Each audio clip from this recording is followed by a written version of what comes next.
Eco कमी कर दादा. तुझी संगती झाली आमुची निश्चिंती, नाही देखिले ते मिळे भोग सुखाचे सोहळे. घरी ताकाचे सरोवर, येथे नवनीताचे पूर, नाही देखिले ते मिळे भोग सुखाचे सोहळे. तुका म्हणे आता आम्ही नवजो दवडिता, नाही देखिले ते मिळे भोग सुखाचे सोहळे. पांडुरंगा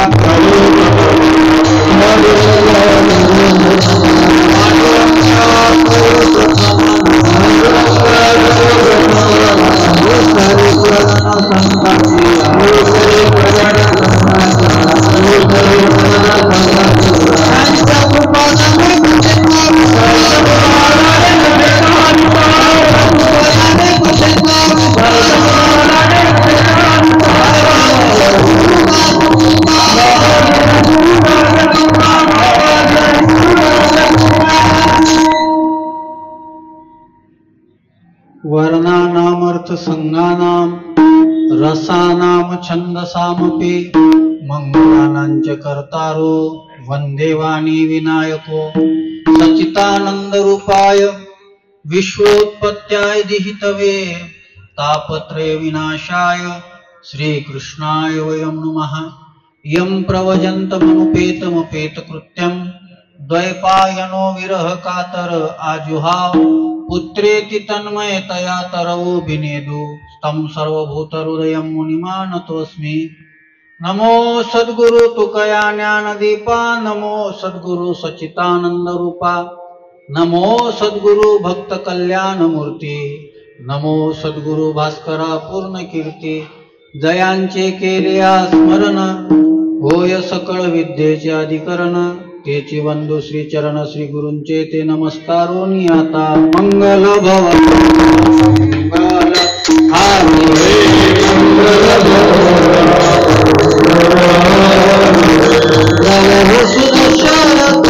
अजिर बिहारी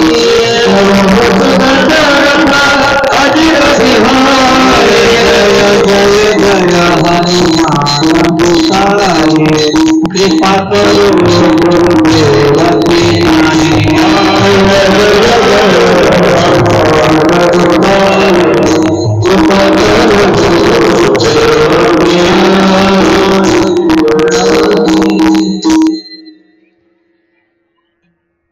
तुझी संगती झाली आमुची निश्चिंती, नाही देखिले ते मिळे भोग सुखाचे सोहळे. प्रस्तुत प्राप्त स्थळी भगवान आप्पा स्वामी महाराजांच्या या प्रांगणामध्ये महान भगवत भक्त ज्यांनी जगद्गुरु तुकाराम महाराजांच्या शब्दांचं लेखन केलं, संताजी महाराज जगनाडे यांच्या पुण्यतिथीचा आज योग आहे.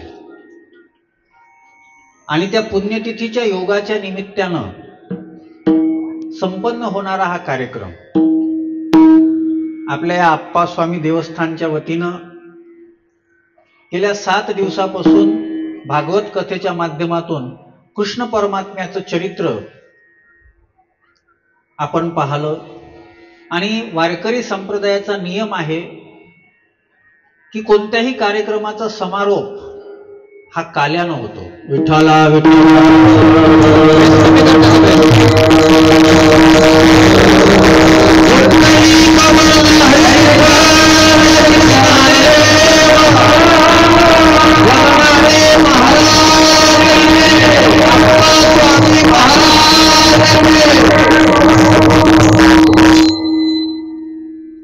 आणि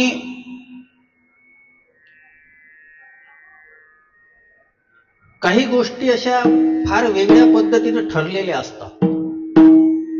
थोडं नीट काळजीपूर्वक आहे का बरं. 1-1.25 तास आहे आपल्याकडे. इको कमी कर बाबा, अजून त्याचा आवाज पसरून राहिला. हा, बोलताना कमी ठेव, स्पष्ट आवाज असला पाहिजे. विठ्ठला विठ्ठला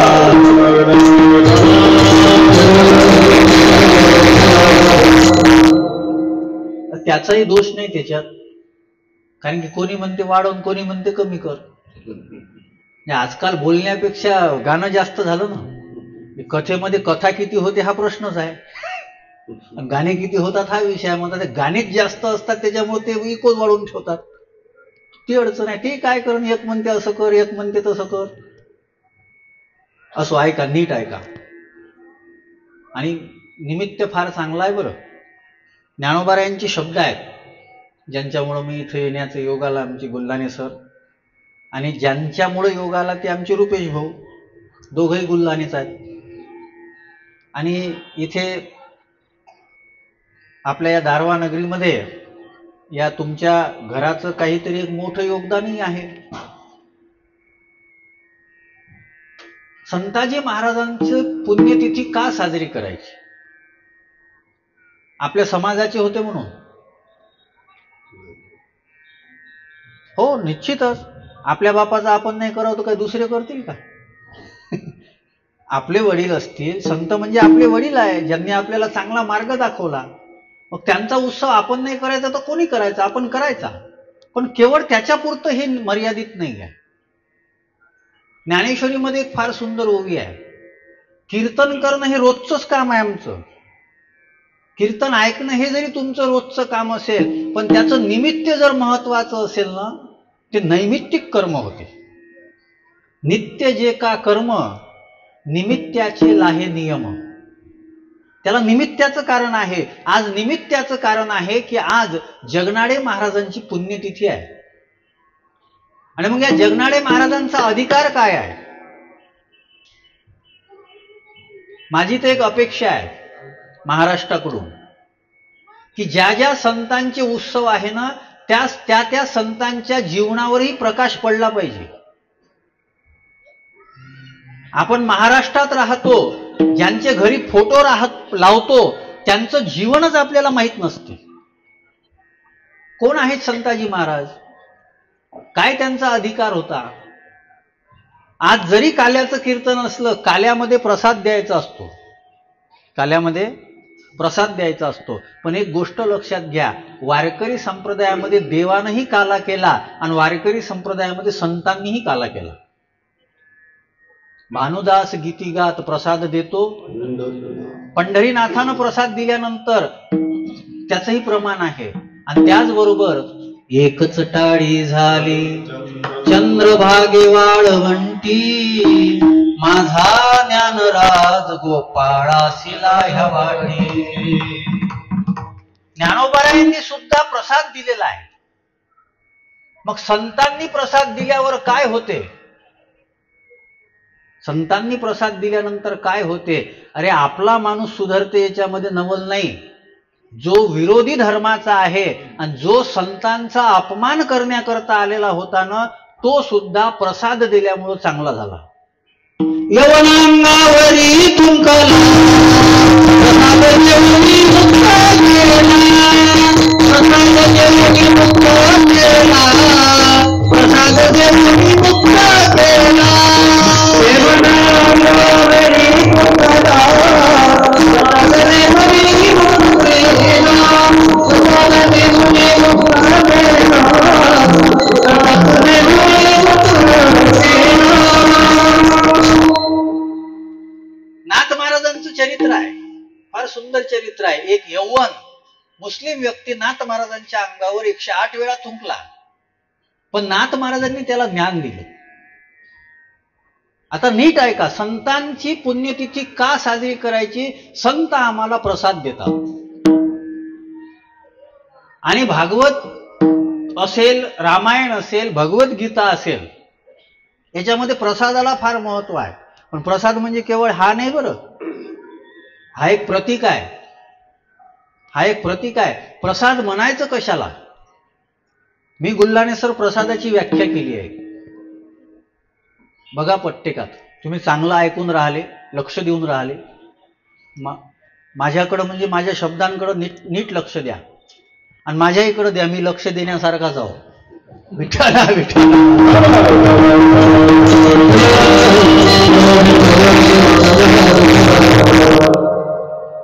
नीट ऐकलं तर लक्षात येईल बरं. तुमच्या संसाराचा वीट जर दूर करायचं असेल तर माझं नीट आहे का हे समजणं अवघड आहे. विठ्ठला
ऐका, नीट ऐका.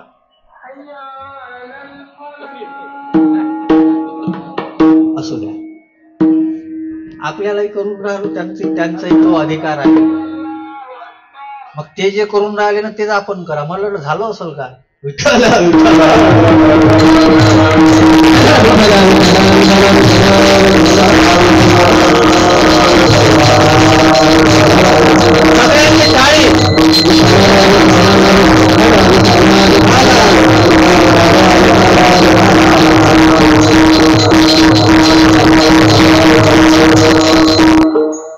तुमचा आवाज येत नाही पाहिजे तसा. मी आता समोर जाणार नाही तिच्याशिवाय. तुम्ही म्हणू नका, तुम्ही वाजू नका. आता तुमचा आवाज आला पाहिजे. पुंडलिक वरदा श्री ज्ञानदेव संताजी महाराज, आप्पा स्वामी महाराज की. आता आला बरोबर. तुम्ही सिद्ध केलं का? पहिले तुम्ही म्हटलं. संत प्रसाद देतात. मग हा प्रसाद नेमका कोणता आहे? मला प्रसाद शब्दाची एक व्याख्या करावी वाटली. आणि सगळ्यात महत्वाचं, मी ती व्याख्या केली ना तेव्हा वेगळा भाव होता. आता मला शब्दाचा वेगळा अर्थ सांगायचा. संत काय देतात माहित आहे? सगळ्यात महत्वाचं, संत देतात म्हणजे प्रज्ञा, ज्ञान देतात. ज्ञान देतात त्याला संत म्हणा. जे ज्ञान देतात त्यांना संत म्हणा. जे चमत्कार वगैरे करून दाखवतात, चमत्कार जादूगरी करतात. चमत्कार जे आहेत ना ते जादूगरी करतात. त्याच्याकरता संतच व्हावं लागते असं काही नाही. काही लोक कशालाही संत म्हणतात. काय केलं हो महाराज त्यानं? काही नाही, टायर मध्ये हवा भरली. हवा भरणारा संत. आणि लोकाला सध्याच्या काळात हवा भरणारे संत पाहिजे. हवा भरणारे संत पाहिजे. हवा भरणारे म्हणजे कसे? आम्ही कसेही असो आम्हाला चांगलं म्हणा. आम्ही कसेही असो आम्हाला चांगलं म्हणा. ही फार मोठी वाईट परिस्थिती आहे बरं. माझे शब्द नीट आहे का? चांगल्यानं आपल्याला चांगलं म्हणावं, वाईटानं चांगलं म्हणणं हे जीवनातली अधोगती आहे. चांगल्याने आपल्याला चांगलं म्हणावं. आणि चांगलं कोणालाही थोडी चांगलं म्हणतात. चांगले कोणालाही चांगलं म्हणतात का? एखादा व्यक्ती चुकीचं वागतो आणि त्याचं वर्णन एखाद्या संतानं करावं ही अपेक्षा आपण का करायची? संत इतकी खाली आहेत का? हा, भाट करू शकतात. आणि आज बरेच कीर्तनकार, कथाकार भाटच झालेले आहेत. त्याला काय पाकिट दिलं त्याचं वर्णन करा. मी टीका करतो अशातला भाग नाही बरं. आम्ही लोक अशांच्या मागं धावतो. आम्ही लोक अशांच्या मागं धावू आमचं आयुष्य कोरं ठेवत आहोत. पुन्हा मिळणार नाहीये. संतापाशी कशा करता जायचं आहे? वारकरी संप्रदायाचा पाया ज्यांनी रचला त्यांचा अवतार तरी कशासाठी आहे? लोपले ज्ञान जगे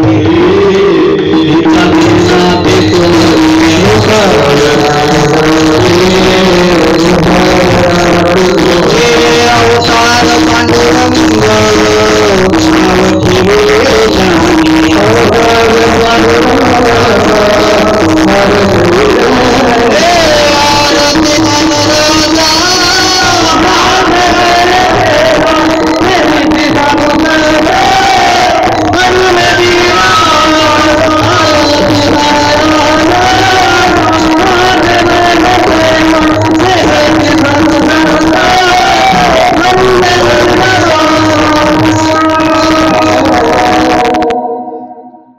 ज्ञानोबारायांनी जो अवतार घेतला त्या अवताराचं वर्णन करत असताना वर्णन आलेलं आहे, लोपले ज्ञानजगी हित नेनती कोणी. आणि त्या ज्ञानाची स्थापना करण्याकरता जे लोपलेलं होतं ते प्रगट करण्याकरता, प्रगट गुह्य बोले, याच्याकरता संत आहेत. आणि आज ज्यांची पुण्यतिथी आपण साजरी करून राहिलो, नीट लक्षात घ्या, संताजी महाराज जगनाडे जे होते ना, ते अक्षरशत्रू होते. अक्षरशत्रू होते. त्यांना लिहिता वाचता येत नव्हतं. चरित्र बघा जगनाडे महाराजांचं.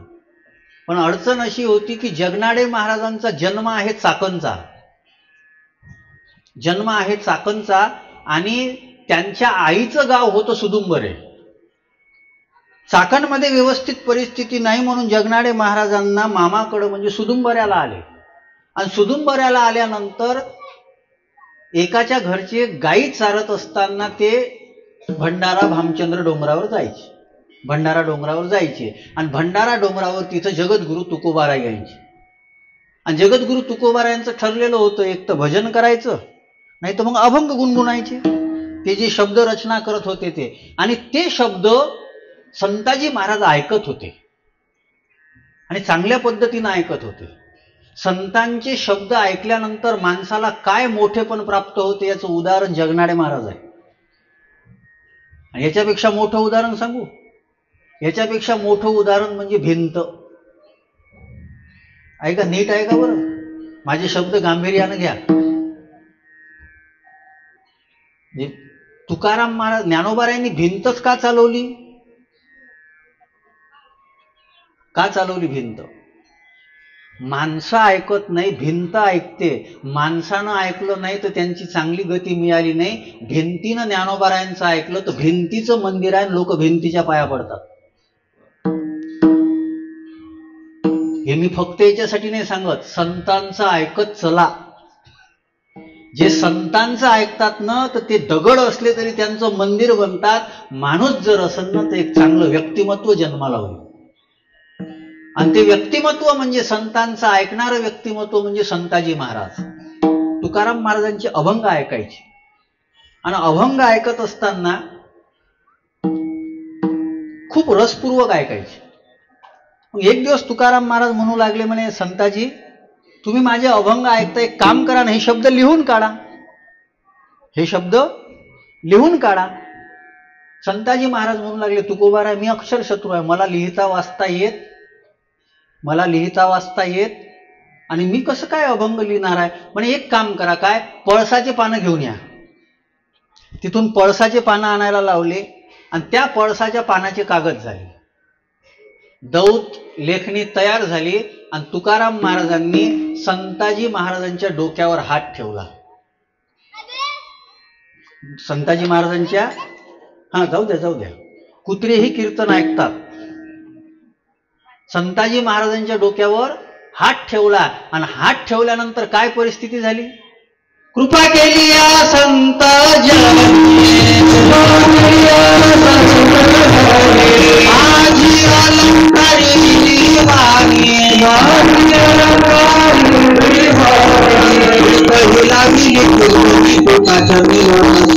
पहिला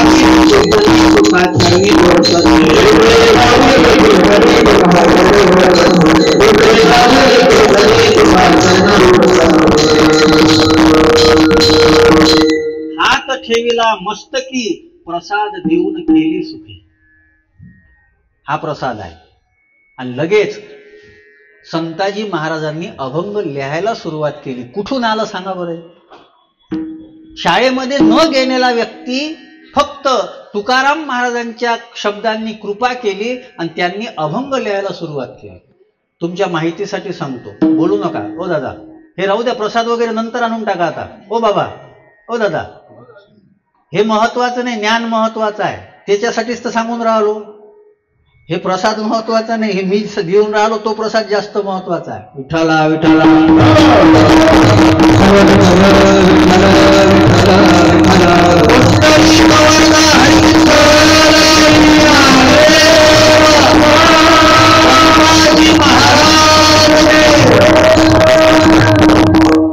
तुम्ही जितकी एकाग्रता मला द्याल तितका तुमचा फायदा आहे.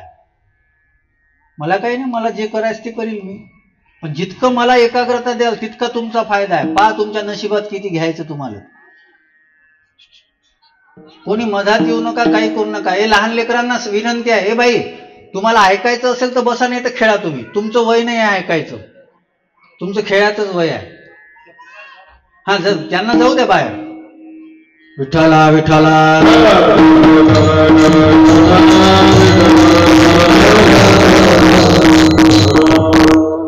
त्यांचं वय खेळायचं आहे, त्यांना खेळू द्या. फक्त त्यांच्या खेळण्याचा आपला खेळ नाही बिघडला पाहिजे. आणि मागची स्वयंपाक करणारी मंडळी बोलू नका. ओ काकू, बोलत बोलत नका करू, ऐका. इथं कीर्तन चालू आहे, बोलायचं काम तुमचं नाही, आता माझं आहे फक्त. विठ्ठला विठ्ठला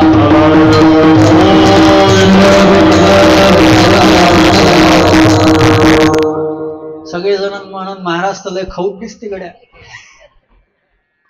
त्याच्यासाठी नाही बरं, मी 2 तास तुम्हाला देऊन राहिलो आणि हे पुन्हा येत नाही, हे पुन्हा येत नाही. मी त्या दिवशी उदाहरण सांगितलं होतं. एकानं विचार केला की मी गंगेमध्ये स्नान करतो. त्यानं स्नान केलं आणि त्यानं मग 2 दिवसानं सांगितलं की ज्या पाण्यामध्ये मी स्नान केलं होतं त्याच पाण्यामध्ये पुन्हा स्नान करायचं आहे. करता येत. आता मी जे सांगून जाईल हे पुन्हा येणार नाही. म्हणून प्रसाद कोणी सांगणार नाही तुम्हाला प्रसाद कशाला म्हणतात. सगळेजण या गंजाच्याच मागं लावतील. हे गंज घरी आहेत आपल्या. विठ्ठला विठ्ठला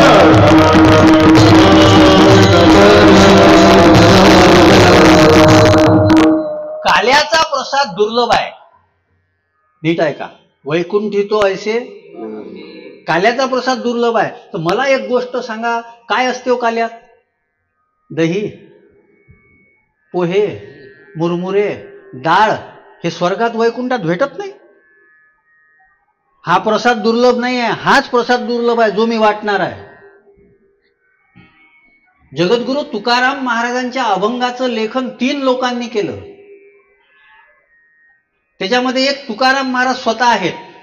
तुकाराम महाराजांची हस्तलिखित जी आहे ना ती आताही उपलब्ध आहेत काही अभंगाची. दुसरं, तुकाराम महाराजांच्या अभंगाचे लेखन करण्याचं भाग्य जे आहे ना ते फक्त सुदुंबुरे ना गावातल्या 2 व्यक्तींना भेटले. एक त्याच्यामध्ये होते गवर सेठ लिंगायत वाणी आणि दुसरे आहे संताजी महाराज जगनाडे. आणि जगनाडे महाराजांचा अधिकार लक्षात घ्या. जगनाडे महाराजांचा अधिकार लक्षात घ्या. जेव्हा व्यास महाराजांना महाभारत लिहायची प्रेरणा झाली आणि व्यास महाराजांनी महाभारत लिहायला सुरुवात केली तेव्हा त्या महाभारताच्या लिखाणाचं काम कोणी केलं? कोणी केलं सांगा ना. कोणालाच माहित नाही का? भागवत ऐकतो ना आपण, किती ऐकले? कोणी केलं? गणपती बाप्पांनी केलं. महाभारताचं लेखन जे आहे सांगितलं व्यासांनी आणि लेखन केलं गणपती बाप्पांनी. तुम्ही विचार करा, जर महाभारतासारखा ग्रंथ लिहिण्याकरता गणपती बाप्पासारखा लेखक पाहिजे तर तुकाराम महाराजांचे शब्द लिहिण्याकरता ज्यांचं लेखन करण्याकरता ज्यांना तुकाराम महाराजांनी निवडलं त्यांचा अधिकार किती मोठा होता. आणि ते संताजी महाराज तुमच्या जातीमध्ये जन्माला आलं हे तुमचे भाग्य आहे.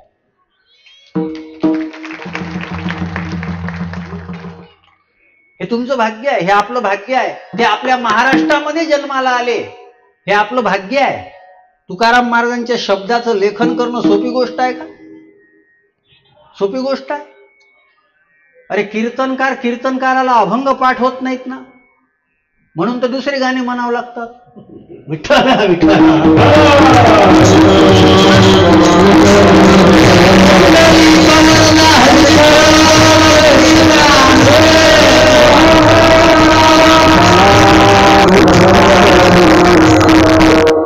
मी टीका करतो अशातला भाग नाही बरं. मला काही घेतलं नाही. मी काही कीर्तनाच्या मागं धावणारा नाही. कार्यक्रमाच्या मागं धावणं हा माझा स्वभाव नाही आहे. मला परमार्थाच्या मागं धावायचा आहे. किती कार्यक्रम केले यानं काही फरक नसते पडत. एक केल्यानंतर त्याचा इफेक्ट काय झाला हे महत्वाचं आहे. आम्ही रोज 3 कीर्तन करतो, फायदा काय? आम्ही रोज 3 कीर्तन करतो, फायदा काय आहे? पैसे? पैसे हा फायदा नाही आहे.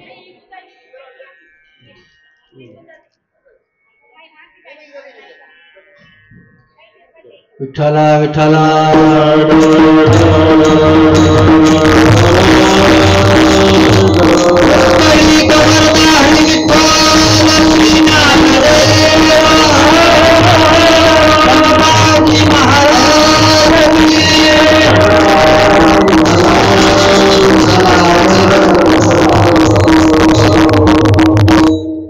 सगळ्यांना एक विनंती आहे, इकूनही कोणाला येऊ देऊ नका आणि तिकूनही कोणाला येऊ देऊ नका. ज्यांना यायचं जायचं ते त्यांनी तिकडे व्यवस्था करा.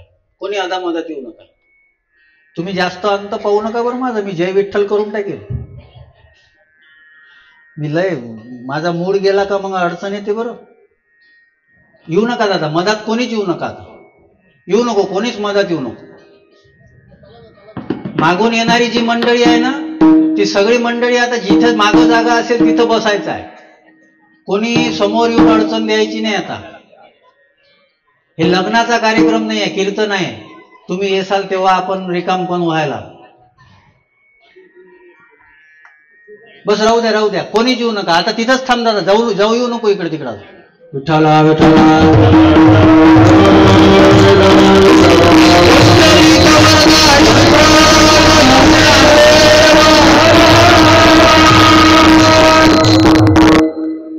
नशीब खराब असेल तुमचं, त्याला काय. ऐका, संताजी महाराजांसोबत दुसरे लेखन करणारे सुदुंबरे गावातलं व्यक्तिमत्व होतं गवरसेठ वाणी. आणि तुकाराम महाराजांची जी 14 टाळकरी आहे ना, त्याच्यातले हे 2 टाळकरी आहेत. आणि अजून एक फार मोठा महत्वाचा विषय लक्षात घ्या. तुकाराम महाराजांचे जे 14 टाळकरी होते गुल्हाने सर, त्याच्यामध्ये 7 ब्राह्मण होते आणि 7 ब्राह्मणेतर होते. जे हे स्वतःला पुरोगामी म्हणून घेणारे लोक आहेत, जे टीका करतात की ब्राह्मणांनी तुकाराम महाराजांचा अनादर केला, एखाद्यानं केला म्हणून समाज वाईट ठरत नाही. ही फार मोठी महाराष्ट्रामधली वाईट सवय आहे. हा जातीवादाचा हा जो विषय आहे ना महाराष्ट्रातला, आणि मला फार वाईट वाटते.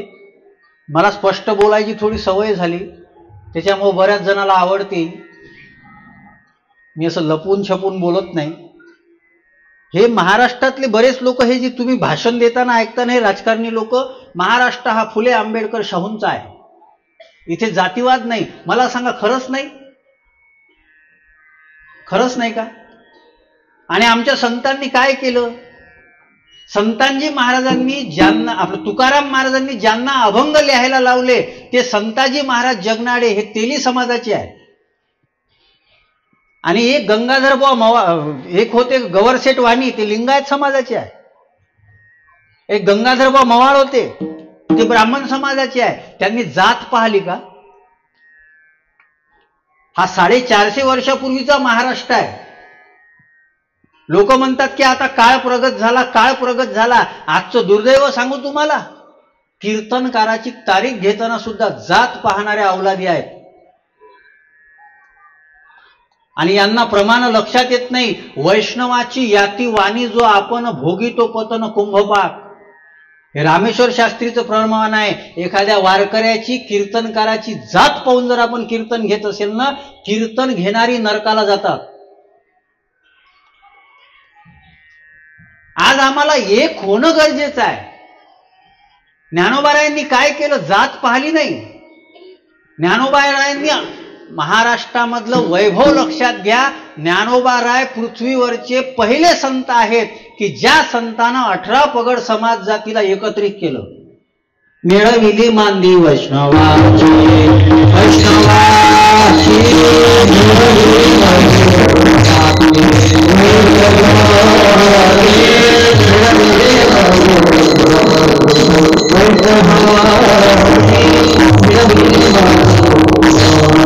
जयाने वाचली मुक्तीची गवांगी,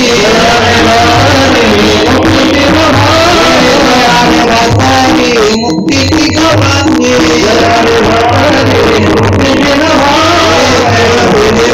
वैष्णवाची वैष्णवाची मिळविली मांदी वैष्णवाची.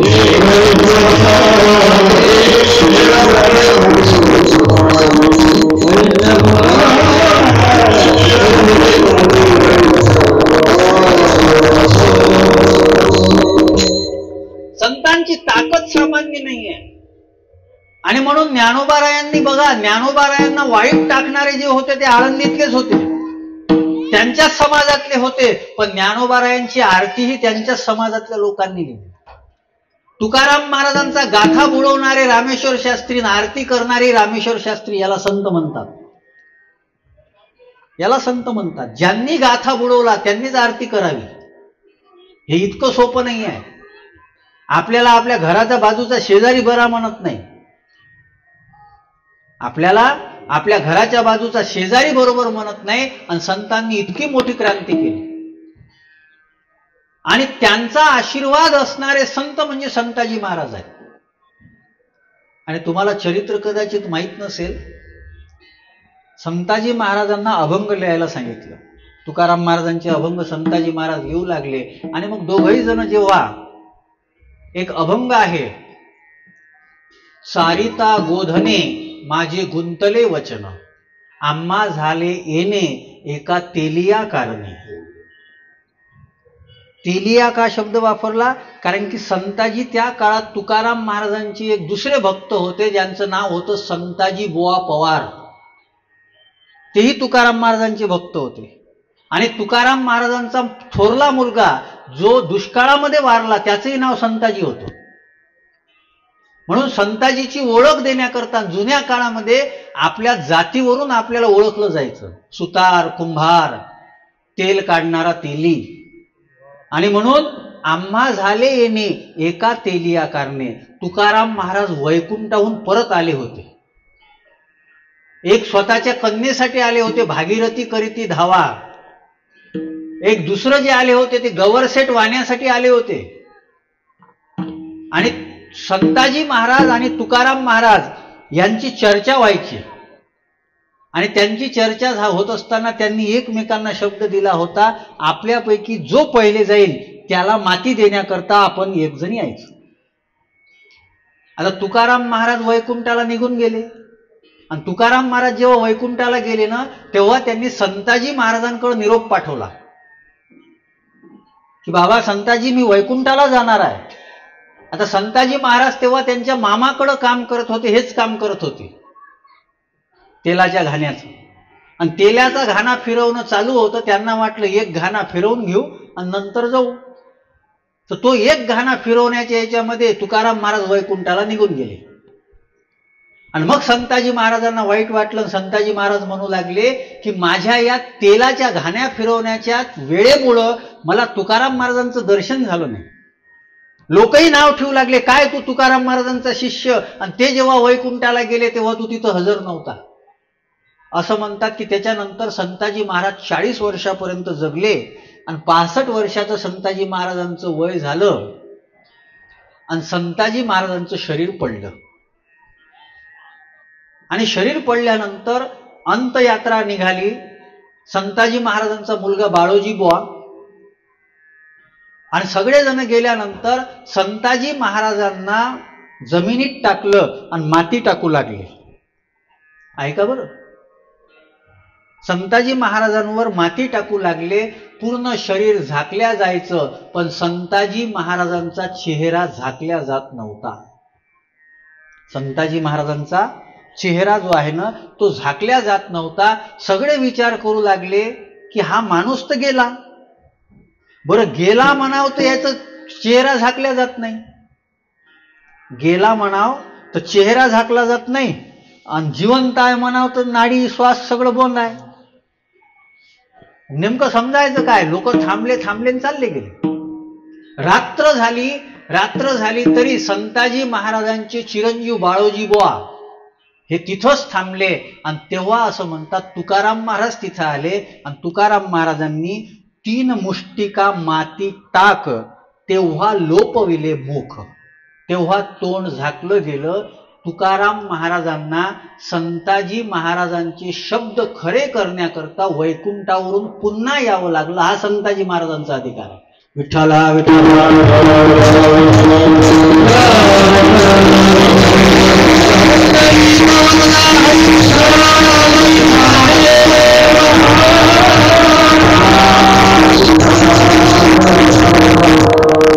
आणि त्या सुदुंबरे गावमध्ये तुकाराम महाराज नेहमी यायचे.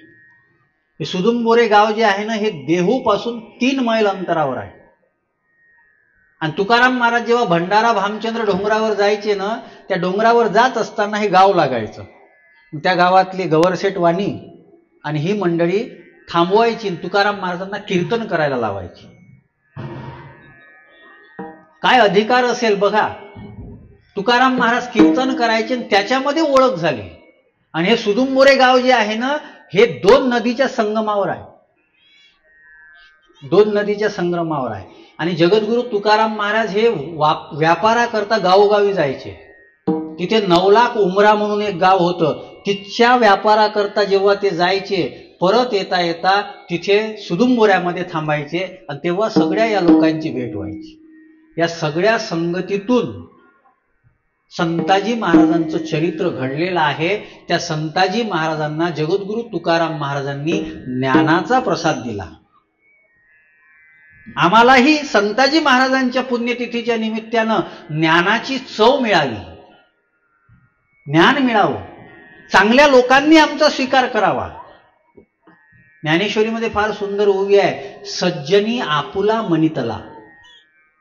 सज्जनाने आपलं म्हणावं. आपल्याला तर घरचे लोक आपलं म्हणायला तयार नाही. सज्जनी आपुला मनितला कधी होईल? मी त्या दिवशी एक फार सुंदर वाचत होतो आणि समर्थ रामदासांचा ग्रंथाचा विषय होता तो. समर्थ रामदासांनी एक फार सुंदर सांगितलं. त्यांनी सांगितलं की माझं सगळं विसरा. मी काय सांगितलं, या ग्रंथात काय सांगितलं, त्या ग्रंथात काय सांगितलं, हे सगळं विसरा. फक्त एकच लक्षात ठेवा, चांगलं वागा. परमार्थ कशासाठी आहे? सत्संग कशासाठी आहे? या मोठ्या लोकांची चरित्र आज संताजी महाराजांचे शब्द खरे करण्याकरता जगद्गुरु तुकाराम महाराजांना वैकुंठाहून परत यावं लागलं, तर संताजी महाराजांचं चरित्र किती चांगलं असेल. आजच्या काळामधले गुरु शिष्य पहा, आजच्या काळामधले लोक बघा, ज्याच्यापासून ज्ञान प्राप्त करतात तोच पाठमोरा झाल्यानंतर त्यालाच नावं ठेवतात. यानं किती वेळ उपोषण केलं तरी त्याचा गुरु येणार कसा येईल सांगा? शक्य आहे काय? आणि आम्हाला हा इतिहास आजपर्यंत कळला नाही. कथा कीर्तनातून हा कळावा ही आम्ही अपेक्षाही केली नाही. आमची वैष्णव परंपरा, आमचे सगळे इतिहास हा किती मोठा संपन्नतेनं भरलेला आहे हो. आमची कथा कीर्तन फक्त नाचगाण्यापुरते मर्यादित झाले. फार फार विचित्र परिस्थिती आहे. आम्ही करतो पण आता मी तर फार कमी केलं काम. जिथं खरं स्टेटस असल, फक्त व्हॉट्सअपले चांगलं स्टेटस टाकल्यानं काय स्टेटस चांगलं होते का माणसाचं? काहीतरी जगण्याली स्टेटस असलं पाहिजे. काही स्टेटस राहिलं नाही जगण्याला. काय आमची अवस्था झालेली आहे. आम्ही याच तुकोबारायांच्या, याच संताजी महाराजांच्या वारकरी परंपरेमध्ये जन्माला आलो. आमची अपेक्षा काय संतांकडून? आम्हाला हसवा, आम्हाला नाचवा. बरं, संसाराच्या तालावर कोण नाही नाचत? कोण नाही नाचत सांगा ना. बायको म्हणते ते कोण नाही करत? हे नाचणं नाही का? संसार इतका चांगला आहे गुरुजी, रुपेश भाऊ, आपल्याला मालक बनवलं जाते, नौकर केलं जाते. कोणत्याही बाईला विचारा की का हो, कुठं चालले, कुठं चालले, काय काय, कुठं राहता, इथं राहतो, तिथं राहतो. हे कोण आहे? आमचे मालक. हे आमचे मालक. आणि घरात साखर कमी पडली का त्यालेच म्हणते इकडे या, थैली घ्या बाजारात जा. आता थैली घेऊन बाजारात कोणाला पाठवलं जाते? मालकाले. संसार त्याचंच नाव आहे, गोड बोलायचं, नौकर बनवायचं. विठ्ठल विठ्ठल.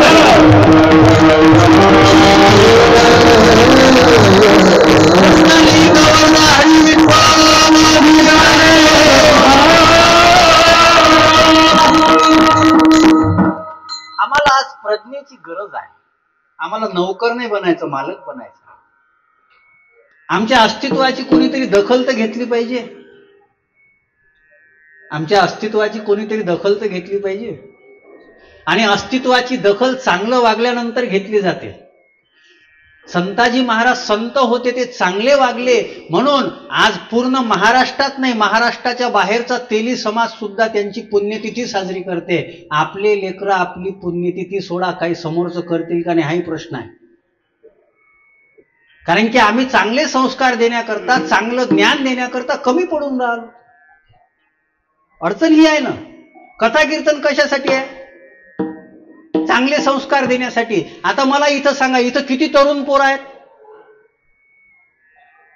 किती आहेत सांगा ना. फार मोजके आहेत, फार मोजके आहेत. ते कधी येतात? गणपती दुर्गा देवीच्या डीजेत. आणि तिथं काय आहे? काय आहे तिथे? मी एकाला आमच्या गावातल्याला म्हटलं का रे, तुझ्या पोराले तू तिकडे ते नेरले जाते डीजे पाहाले रात्री बेरात्री, त्याचा ऍक्सिडेंट झाला म्हणजे हे पोरं काय सुधे राहतात का आजकाल? म्हटलं ते जाऊन राहिला तू काही म्हणत नाही. आपण देवधर्माच्या कामात आड येत नाही म्हणे. म्हणलं लेका येडी हळद, हे कोणता देवधर्म होय?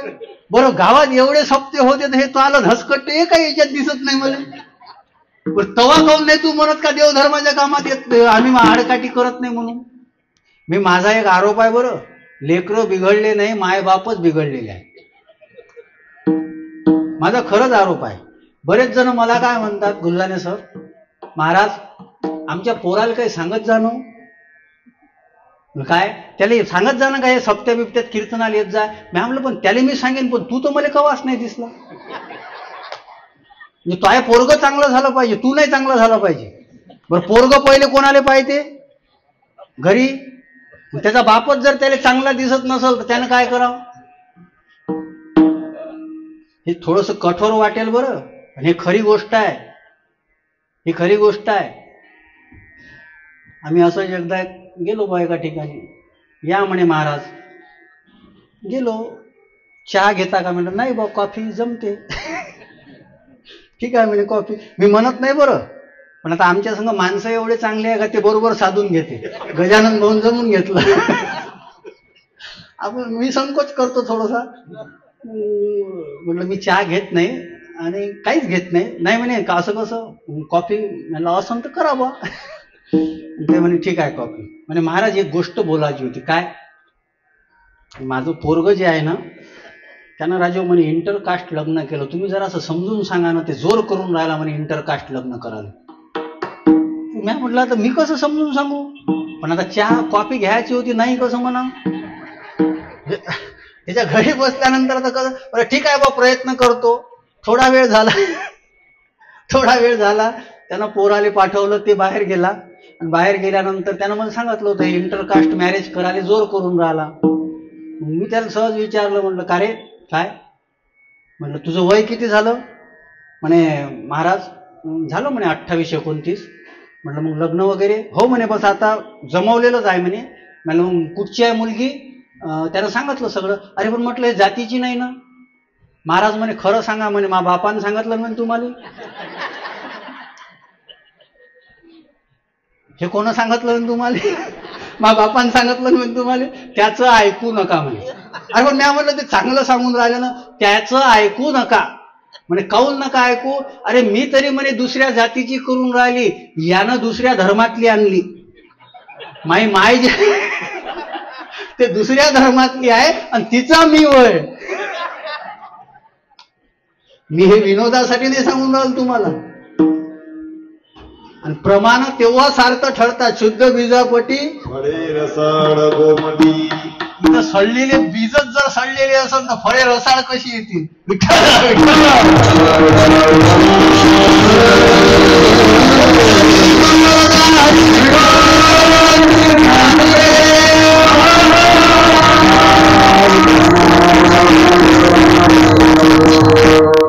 मी हे विनोदासाठी नाही सांगितलं. मी विनोद करायला काही जोकर नाही आहे. असे विनोद करायचे असले तर मी तर एक दिवसही खाली नाही राहतो घरी. मी काय जोकर थोडी आहे. बऱ्याच कीर्तनकारांनी स्वतःला जोकर करून घेतला, हा भाग वेगळा आहे. माझ्या विनोदामध्ये सुद्धा एक रहस्य आहे. हे सगळं का होऊन राहिलं? ज्ञान मिळत नाही. आणि ज्ञान हाच खरा प्रसाद आहे. गोपाळांना ते ज्ञान मिळालं आणि ते ज्ञान मिळाल्यानंतर त्यांच्या जीवनामध्ये काय मोठं परिवर्तन झालं माहित आहे? पहिल्या चरणात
प्रसाद प्राप्त झाल्यानंतर जीवनामध्ये अवस्था कोणती येते? ते गोपाळ कृष्ण परमात्म्याला बोलतात, तुझी संगती झाली आमुची निश्चिंती. आपण इतके लोक इथं बसून आहात, मला एक गोष्ट सांगा, निश्चिंत जीवन कोणाचं आहे? कधी होईल? कधी होईल बरं? जे गोष्ट निश्चिंत जीवनासाठी आपण आयुष्यभर प्रयत्न करतो त्याच्यामध्ये एक पहिला आहे धन, दुसरी आहे सत्ता. बरं, हे प्राप्त झाल्यानंतर यांचं जीवन निश्चिंत झालं का? नीट काळजीपूर्वक विचार करा. कथा कीर्तन हे आपला विवेक जागृत करण्याचं साधन आहे. धन, मी त्या दिवशी सहज एक वाचत असताना माझ्या लक्षात आलं, आणि हे चुकीचं नाही बरं, एक संशोधन झालं. जगामध्ये एक एवढा श्रीमंत माणूस निघाला की त्या श्रीमंत माणसाची संपत्ती जी आहे ना, रोज जर त्यानं 5 कोटी खर्च केले तर त्याची संपत्ती 300 वर्ष पुरेल इतकी होती.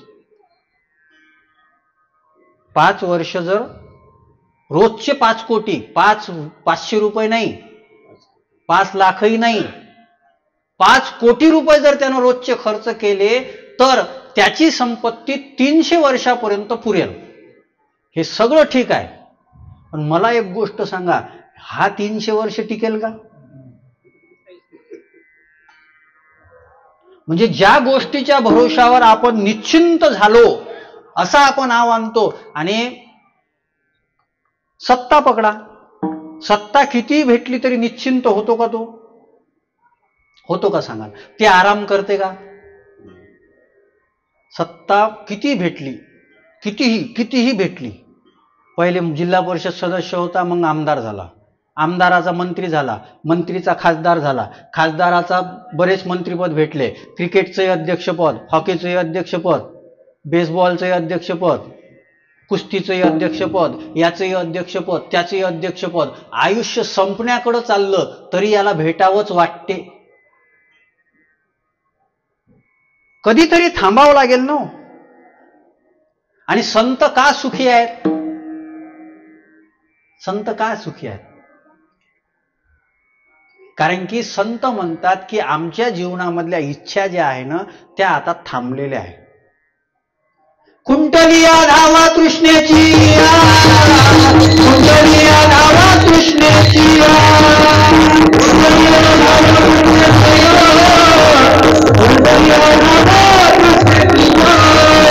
आता नित्यतेने पावलो विसावा, आता नित्यतेने पावलो विसावा,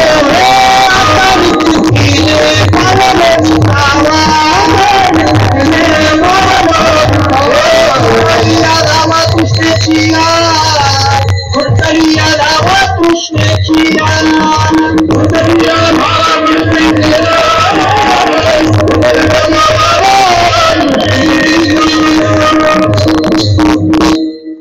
माझा एकच प्रश्न आहे आपल्याला.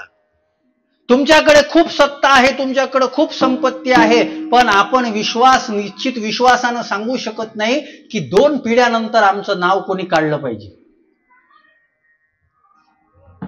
काढलं पाहिजे कोण सांगू शकते?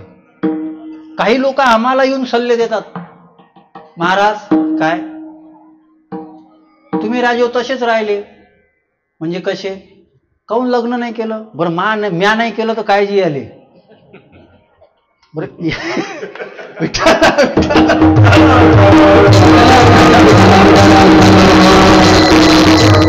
असं थोडी असते.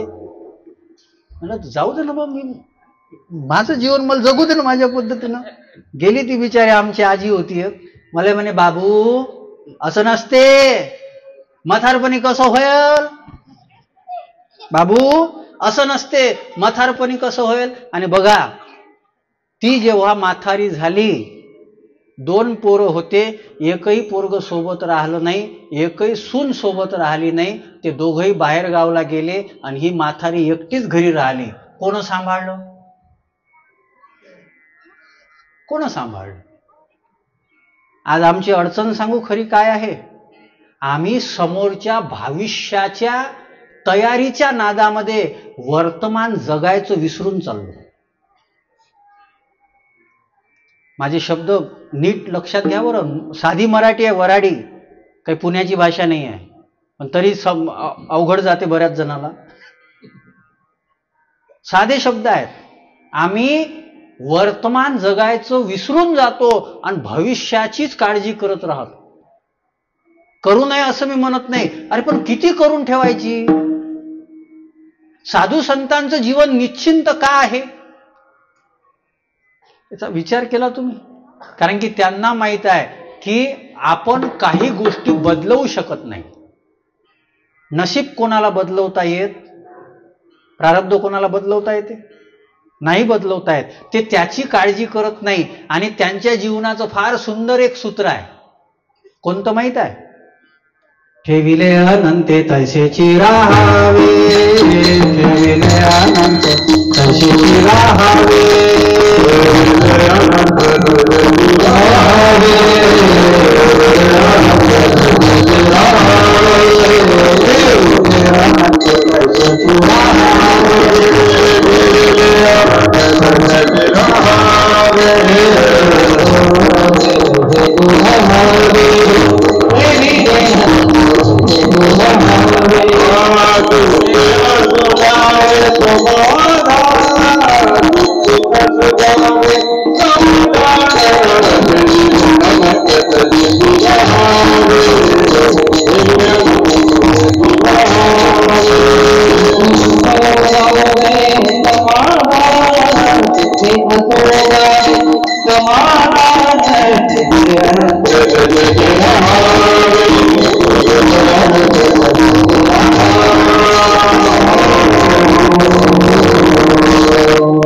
याचा अर्थ चुकीचा घ्यायचा नाही बरं.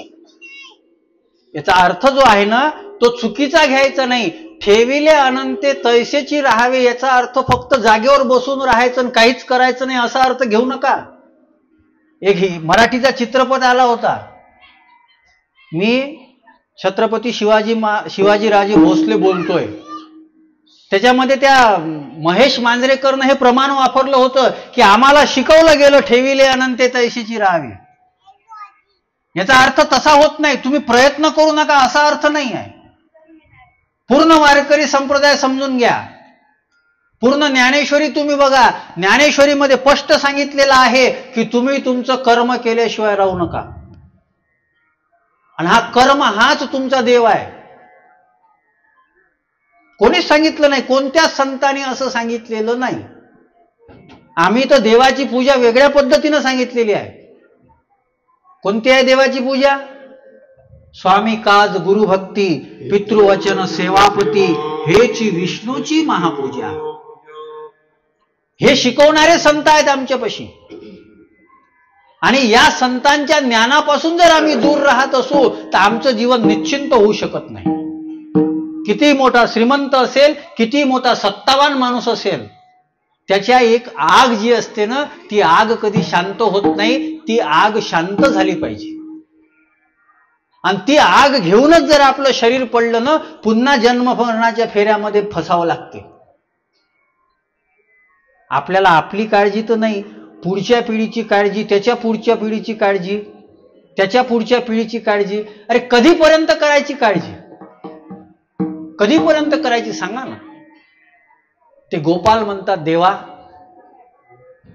देवा तुझ्या सोबत आम्ही राहिलो आणि तुझ्या सोबत राहिल्यामुळं झाली आमची निश्चिंती.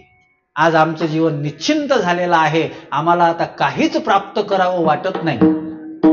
तुकाराम महाराज म्हणतात की माझ्या जीवनाची अवस्था काय माहित आहे? कृतकृत्य झालो इच्छा केली ते. आणि हे जीवन असलं पाहिजे. आणि हे जीवन संतांच्या आशीर्वादाने मिळते.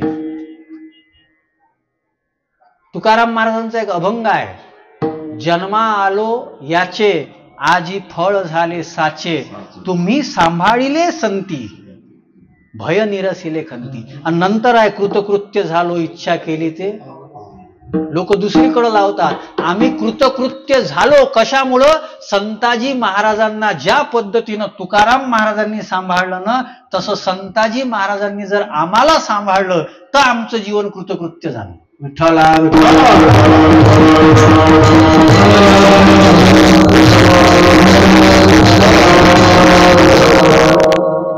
आणि हा जीवनाचा मोठा टप्पा आहे.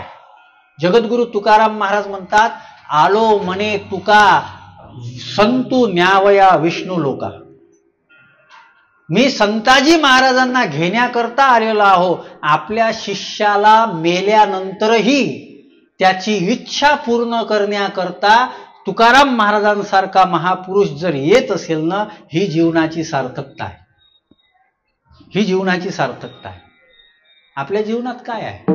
आता तुम्ही इथे बरेच संख्येत बसलेले आहे. मी संताजी महाराजांविषयी जी माहिती सांगितली ती तुम्हाला माहित होती का? आपल्या समाजाचे आहेत आहे, आपल्याला माहित होतं. आणि आपण कार्यक्रम तर खूप करतो. मग आपले पैसे चालले कुठं? ज्याच्या निमित्तानं कार्यक्रम केले जातात त्याच्या चरित्राची माहिती आपल्याला होत नसन तर आपण कार्यक्रम करणारे किती हुशार आहोत. मी तुम्हालाच बोलतो अशातलं हे नाही बरं. ही परिस्थिती सगळ्या महाराष्ट्रात चालू आहे सध्या. ही परिस्थिती सगळ्या महाराष्ट्रात चालू आहे. तुम्हाला कुरवाळलं जाते, तुम्हाला गोड बोललं जाते आणि गोड बोलू बोलू तुम्हाला तुमच्या चुकीच्या वागण्याला प्रोत्साहन दिलं जाते. गोड बोलू. पण एक लक्षात घ्या, अज्ञान नावाचा रोग जर झालेला असेल ना तर ज्ञान नावाची कडू गोळी खाल्ल्याशिवाय आपण दुरुस्त होणार नाही.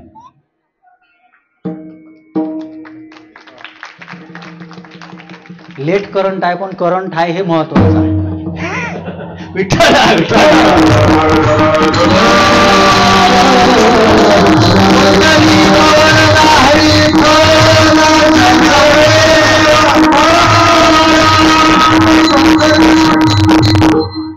शब्द वापरले होते, बऱ्याच जणाला बरे वाटले म्हणून टाळी थोडीशी उशिरा वाटली, कारण की माझी अडचण अशी आहे, माझे शब्द इतक्या लवकर नाही लक्षात येत, आणि असे मनात फिरणारे असले तर मग तर पहिले नाही येत. त्याच्यासाठी खूप एकाग्रता पाहिजे. म्हणून तर मी कमी केला आता, म्हणजे व्यवस्थित कार्यक्रम असेल तर द्यायचे, नाही द्यायचे. काय समोरच्याला जर त्याची किंमतच नसेल तर काय आपण काय रोजानं थोडी आहो कोणाच्या. कोणाचा नौकर राहायचं नाही म्हणून तर नोकरी सोडली, ते सोडल्यानंतर तुमचं नौकर थोडी व्हायचं आहे. विठ्ठल विठ्ठल.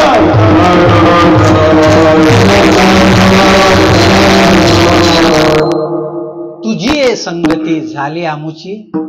ते गोपाळ म्हणतात की आता आम्हाला काहीच वाटत नाही, आता आम्हाला काही भेटावं वाटत नाही, काही करावं वाटत नाही. ही सगळी अवस्था झाली, पण नेमकं या काल्याच्या प्रसादानं भगवंतानी स्वतः आश्वासन दिलेलं आहे. कोणतं आश्वासन दिलेलं आहे? आजी देतो पुरे म्हणाल तो वरी. पण याच्याकरता तुम्ही एक काम करा. कोणतं? हळूहळू चला, कोणी कोणाशी ना बोला, कोणी कोणाशी ना बोला. हळूहळू चला, कोणी कोणाशी ना बोला, कोणी कोणाशी ना बोला. आजी देतो हरी पुरे म्हणाल तो वरी. आजी देतो हरी पुरे म्हणाल तो वरी. हळूहळू चला, कोणी कोणाशी ना बोला, कोणी कोणाशी बोला. हळूहळू चला, कोणी कोणाशी ना बोला, कोणी कोणाशी बोला. आजी देतो हरी पुरे म्हणाल तो वरी.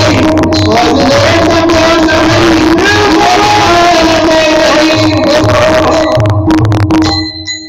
हळूहळू चला, घाई करू.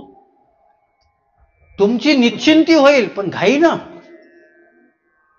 आज मी जर कीर्तन करून राहिलो आणि मला जर एक चांगल्या पद्धतीनं बोलता येत असेल तर मी काल याच्याकरता प्रयत्न नाही केले. मी माझ्या तारुण्याची जवळपास 15 ते 16 वर्ष दिली याच्यासाठी. मी या तारुण्याची 15 ते 16 वर्ष दिली. तेव्हा 40च्या वयामध्ये एवढ्या अधिकारानं बोलू शकतो. आमची तुम्हाला कीर्ती दिसते, पण आम्ही केलेले कष्टही पहा. कोणताही मृदंग वाजवणारा जर असेल, गायन करणारा जर असेल, तर हे लोक इथं उभे राहिले. तुम्ही म्हणसाल वा वा महाराज, पण हे असेच उभे राहिलेले नाही आहे. असेच जर उभे राहिले तर त्याचं धोपट कवा निघन सांगता येत नाही. काही काही जण उगाच हे करतात, गोष्टीच पाहिले का ज्या मोठ्या मोठ्या. आम्ही असं केलं, आम्ही तसं केलं, आम्ही असं केलं, आम्ही तसं केलं. मी त्याही दिवशी कीर्तनात सांगितलं, एक जण आमच्या संग होता बा असाच, भेटते आम्हाला असे. आता काय ऐकून घ्या लागते. मला म्हणे हे राग असा पाहिजे, ते राग असा पाहिजे. त्याचं ते राग ऐकू ऐकू मला राग येत जाय. पण ते आता संत साधू असल्यामुळे जरा असं मुकाट्यानं बसा लागेल. बरं मग ते शेवटी 2 दिवस आमच्या संग बसला, नेमकी कथेच्या याच्यात. कथेच्या याच्यात आमच्या संग बसला, मग मंगलाष्टक म्हणायची पायी आली. मी म्हणा ना मंगलाष्टक, मला नाही येत म्हणे. तुले तर लय राग येते, मंगलाष्टक नाही येत. म्हणजे एवढ्या रागाच्या गोष्टी करत होता की तो आल्या रागाच्या गोष्टी ऐकता ऐकता मला इतका राग आला, तरी मी शांत ठेवला. आणि आता तुला जर मंगलाष्टक म्हणायची वेळ आली तर म्हणता येत नाही. हे कोण आहेत माहित आहे? घरी रांडा पोरे मरती उपवासी लोकापाशी सांगे थोरपण. हे असे लोक आहेत.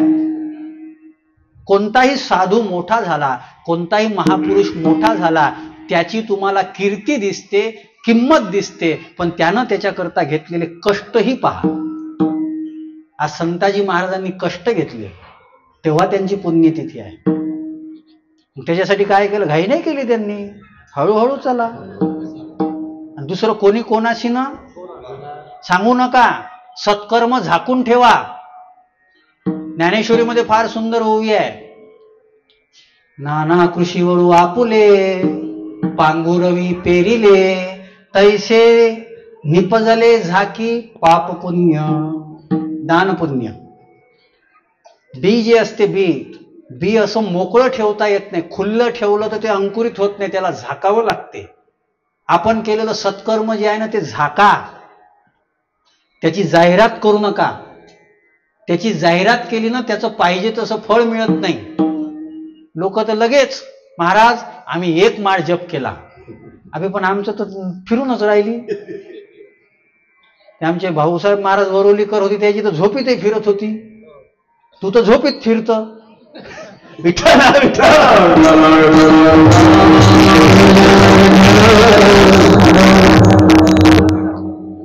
तू झोप. काही जण झोपीत फिरते, त्याला ते बेडही कमी पडते, कोणाकोणाला खोलीही कमी पडते. ते झोपते बेडवर आणि रात्री दरवाजात असते सकाळी. आमची तर माळ फिरून राहिली. किती? एक माळ जप केली तर लय मोठं तुला पुण्य केलं. साधू संतांना दिनरजनी हाची धंदा, गोविंदाचे पवाडे. आणि असे असणारे लोकांपाशी सांगत नाही, स्वतःविषयी म्हणतात मज पामर आहे, पायीची वाहनं. हे संत आहेत.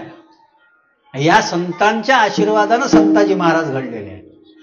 मग संताजी महाराजांना मिळालं काय? जे आपल्याला मिळत नाही, जे दिसत नाही, ते त्यांना मिळालं दुसऱ्या चरणात.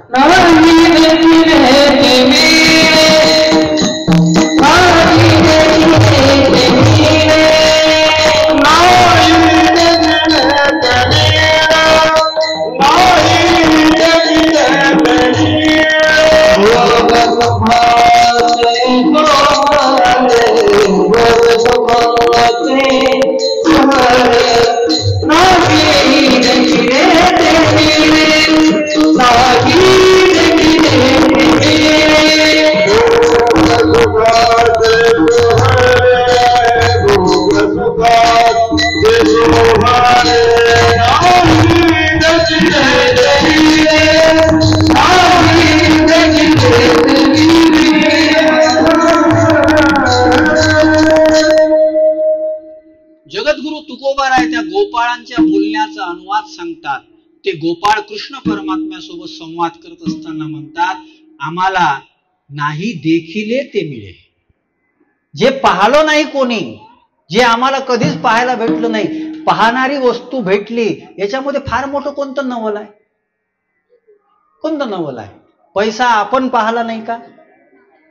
सत्ता आपण पाहिली नाही का? आपल्याला हे व्यावहारिक जे लाभ आहे तेच लाभ वाटतात. हे दुर्दैव आहे आपलं. हे नाशवान आहे. हे नाशवान आहे, हे टिकत नाही. तुमच्या खिशामध्ये 10ची नोट आहे का? 10ची नोट नाही का? त्याला वाटते हो म्हणावं तर महाराजांना मागितली तर आपण विचारच आहे ना. कारण की आता बरेच जण झोया पसरवतात ना टाकायच्यात.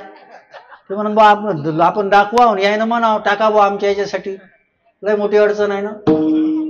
आज 10ची नोट तुमच्या खिशात आहे, ती उद्या तुमच्या खिशात राहील. तुम्हाला माहित आहे का? या धनाचा न धरी विश्वास जैशी तरुवर छाया. हे संतांनी या पद्धतीनं सांगितलं.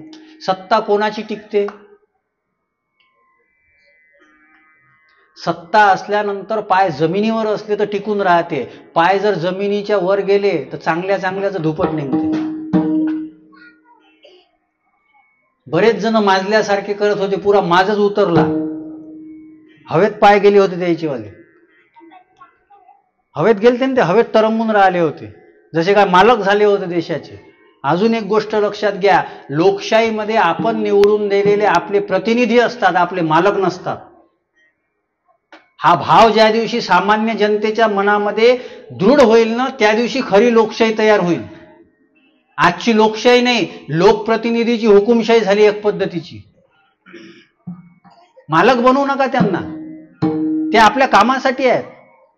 आपण एवढं मोठा आपला देश आहे, एवढ्या मोठ्या 140 करोड जनतेच्या देशामध्ये प्रत्येक व्यक्ती काम करू शकत नाही, तर आपला कोणीतरी प्रतिनिधी असला पाहिजे. आणि आपण त्याला इतकं डोक्यावर घेतो. चांगला असेल हरकत नाही, घ्यायला केलं पाहिजे ना, हे बी एक समाजसेवेचं माध्यम आहे ना. पण मग आपण त्याला लोक तर देव म्हणून टाकतात. तुम्ही व्हॉट्सअप फेसबुकला पाहतो ना, व्हॉट्सअप युनिव्हर्सिटी आमचं दैवत. मग हे कोण आहे? इथं मंदिरात नाही येत पाया पडाले, तिथं आमचं दैवत. इथं साधू संतांच्या पाया पडत नाही, आणि एखाद्यानं खांद्यावर हात ठेवला तर आपण स्वतःला स्वर्गात गेल्यासारखं वाटते. काय केलं त्यांनी? नाही देखिले ते मिळे. परमार्थ केल्यानंतर काय भेटलं पाहिजे? आणि हे संतांच्या आशीर्वादानं मिळते. बरं, जे दिसत नाही ते दाखवतात ते संत असतात. रवी दीप हिरा दाविती देखणे अदृश्य दर्शने संताची. ज्यांना अक्षराची ओळख नव्हती ते तुकाराम महाराजांच्या अभंगाचं लेखन करतात. संताजी महाराजांवर संतांची असणारी कृपा नाही देखिले ते. आणि भोगच भोग आहेत. नाही आज महाराष्ट्रात किती ठिकाणी संताजी महाराजांची पुण्यतिथी असेल, किती अन्नदान असेल, एवढं किती पैसे कमावलं म्हणजे होते सांगा ना. किती सत्ता असली म्हणजे एवढं होते, किती किती होते सांगा ना. संताजी महाराजांचा एक मुलगा होता बाळवजी. आता असेल त्यांची परंपरा असेल, त्यांचं जे काही कुटुंब असेल ते असेल तिथे सुदुंबरेला. फार मोठा कार्यक्रम होतो गुल्हाणे सर तिथं. 1941 मध्ये फक्त समाधी होती आणि 41 मध्ये मंदिर बांधायला सुरुवात केलं. 44 मध्ये मंदिर पूर्ण झालं आणि त्याच्यानंतर सभागृह झालं. 7-7 दिवसाचा फार मोठा कार्यक्रम होतो तिथे सुदुंबरेला. महाराजांचं तेवढं योगदान आहे. आज आपल्याला जे तुकोबारायांचे शब्द दिसतात त्या शब्दांचं लेखन करण्याचं भाग्य संताजी महाराजांना लाभलेलं होतं. हेच आहे ना, नाही देखील ते भोग सुखाचे. महाराज तुम्ही आम्हाला हे सांगता, हे बरोबर आहे तुमचं वालं, मग आमच्या घरी काय कमी आहे? आपल्या घरी काय आहे आणि परमार्थामध्ये काय आहे? तिसऱ्या चरणामध्ये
घरी ताकाचं सरोवर. ताक म्हणजे असा,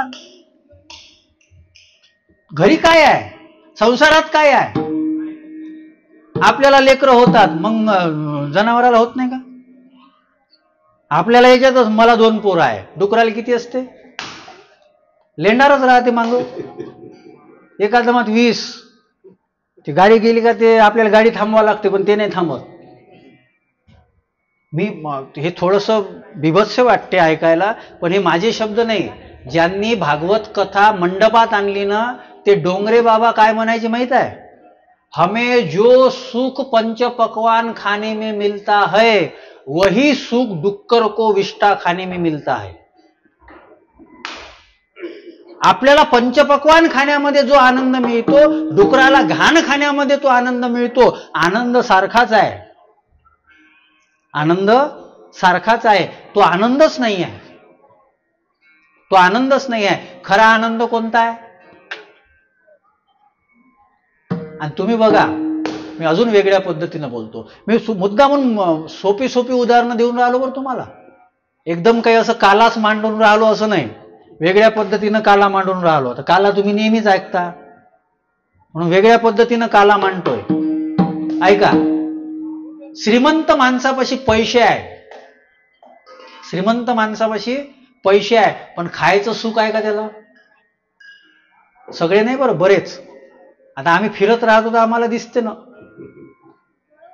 त्याचं मस्त त्याच्या घरी गेल्यानंतर त्याचं सगळं नौकर खातात आणि आमच्यासारखे खातात.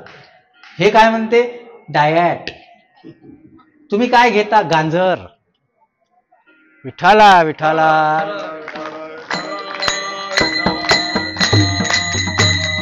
टाळी वाजवा, एक टाळी.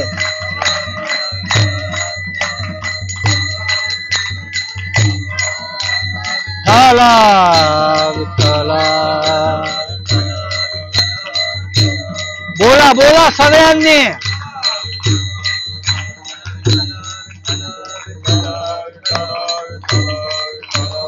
विठ्ठल विठ्ठल विठ्ठल विठ्ठल विठ्ठल विठ्ठल विठ्ठल विठ्ठल विठ्ठल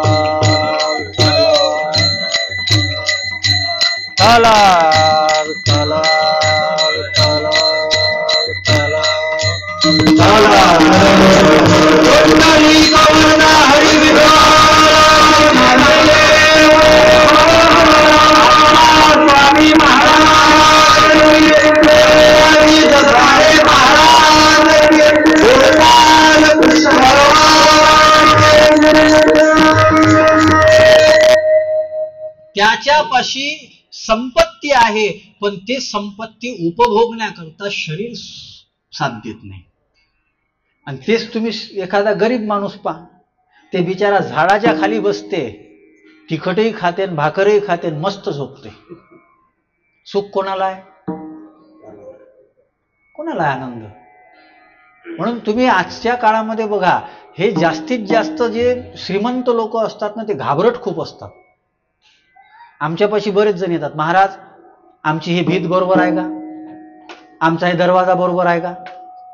त्याच्या मनात ती भीती घुसलेली असते का, हे आमच्या इथं हे चुकीचं झालं, या भीतीच्यानं नाही झालं, या दरवाजाच्यानं नाही झालं, याच्याच्यानं नाही झालं. आणि आता मला सांगा, हे गरीब बिचारी इथं घर बांधायलाच पैसे नाही आणि मस्त जेवतात आणि खातात. श्रीमंत असणं वाईट नाही आहे. श्रीमंत असताना आपल्यापाशी ज्या सुविधा आहे ना, त्या सुविधेसोबत समाधान जर असेल तर आनंद आहे. नीट लक्षात घ्या. श्रीमंताचा तिरस्कार आहे अशातला भाग नाही बरं. हे कार्यक्रम कोणाच्या भरोशावर होतात? ज्याच्यापाशी धन आहे त्यानं धनाचं दान केलं पाहिजे ना, तेव्हा होईल ना हे सगळं. पण मग त्याच्यापाशी जे सुविधा आहे, त्या सुविधा उपभोगता भोगता त्याला समाधानही भेटलं पाहिजे. ते पैशाच्या आणि धनाच्या दृष्टीनं श्रीमंत आहे, पण आनंदाच्या आणि समाधानाच्या दृष्टीनं जर दरिद्री असतील तर उपयोग होत नाही. वेळ नाही हो, वेळ नाही त्यांच्याकडे. घरी ताकाचे सरोवर, भुकत जात नाही. मला एक जण म्हणे, महाराज मला इतकं काम असते का मी टायमावर जेवू शकत नाही. मी म्हटलं, राजा मग त्यापेक्षा आम्ही भाग्यवान आहोत, बरोबर टायमावर जेवतो तरी भूक लागते अजून. कशी काय लागते काय माहित. तुम्ही माझ्या घरापाशी येऊन बा, यांना माहित आहे माझं घर मस्जिदच्या जवळच आहे माझं घर. आणि रोज सकाळी अजान होतेच, तर माझ्याकडे एक नागपूरचे एक जज आले होते. ते मला म्हणे, महाराज तुमची झोप, तुम्हाला तर अलाराम लावायची गरजच नाही हो, तुमची झोप तर लगेच उघडत असेल म्हणे याच्यामुळं. म्हटलं मला आजपर्यंत ऐकू आलं, म्हटलं माझ्यापाशी 3 मोबाईल आहे, एक स्वराचा, एक हा. तिन्ही मोबाईलमध्ये मी अलाराम लावतो. आणि एवढे तिन्ही मोबाईलमध्ये अलाराम लावूनही मी 15 मिनिटं उठत नाही. ते पहिल्यांदा मला ऐकू येत. एवढ्या निश्चिंतीनं झोपण्याकरता किती भाग्य पाहिजे, किती भाग्य पाहिजे सांगा ना. आणि काही जण दरवाजा जरी वाजला, खुडूक काही, अरे काऊन असा करतो, काय झालं, कोण काय करून राहिलं तुझ्या इच्छा नाही, कोणी आलं का, आणि काय नाही तुले इकलं तरी काय खपतं का तू.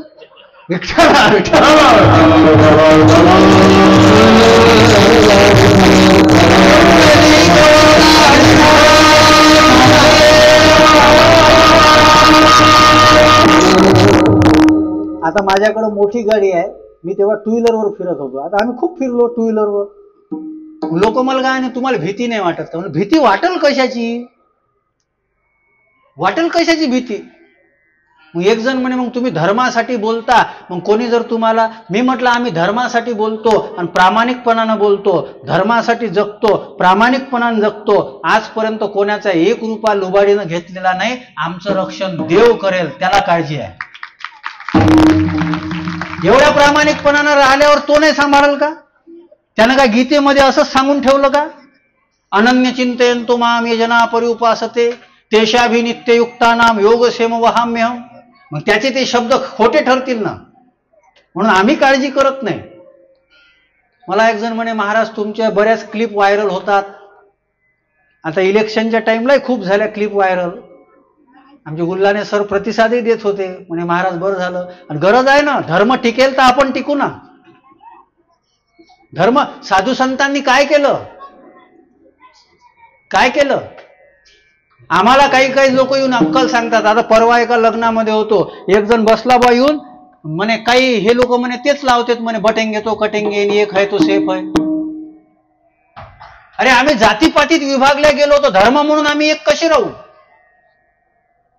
कसे राहू सांगा ना. आमची संस्कृती टिकवण्याकरता, आमच्या मुलांचं भविष्य टिकवण्याकरता ते धर्म, जे धर्म चांगले संस्कार देते, ते धर्म जे आपल्याला चांगले विचार देते, नैतिकता देते, तो धर्म नाही टिकला पाहिजे तर काय टिकलं पाहिजे? कोण टिकवेल?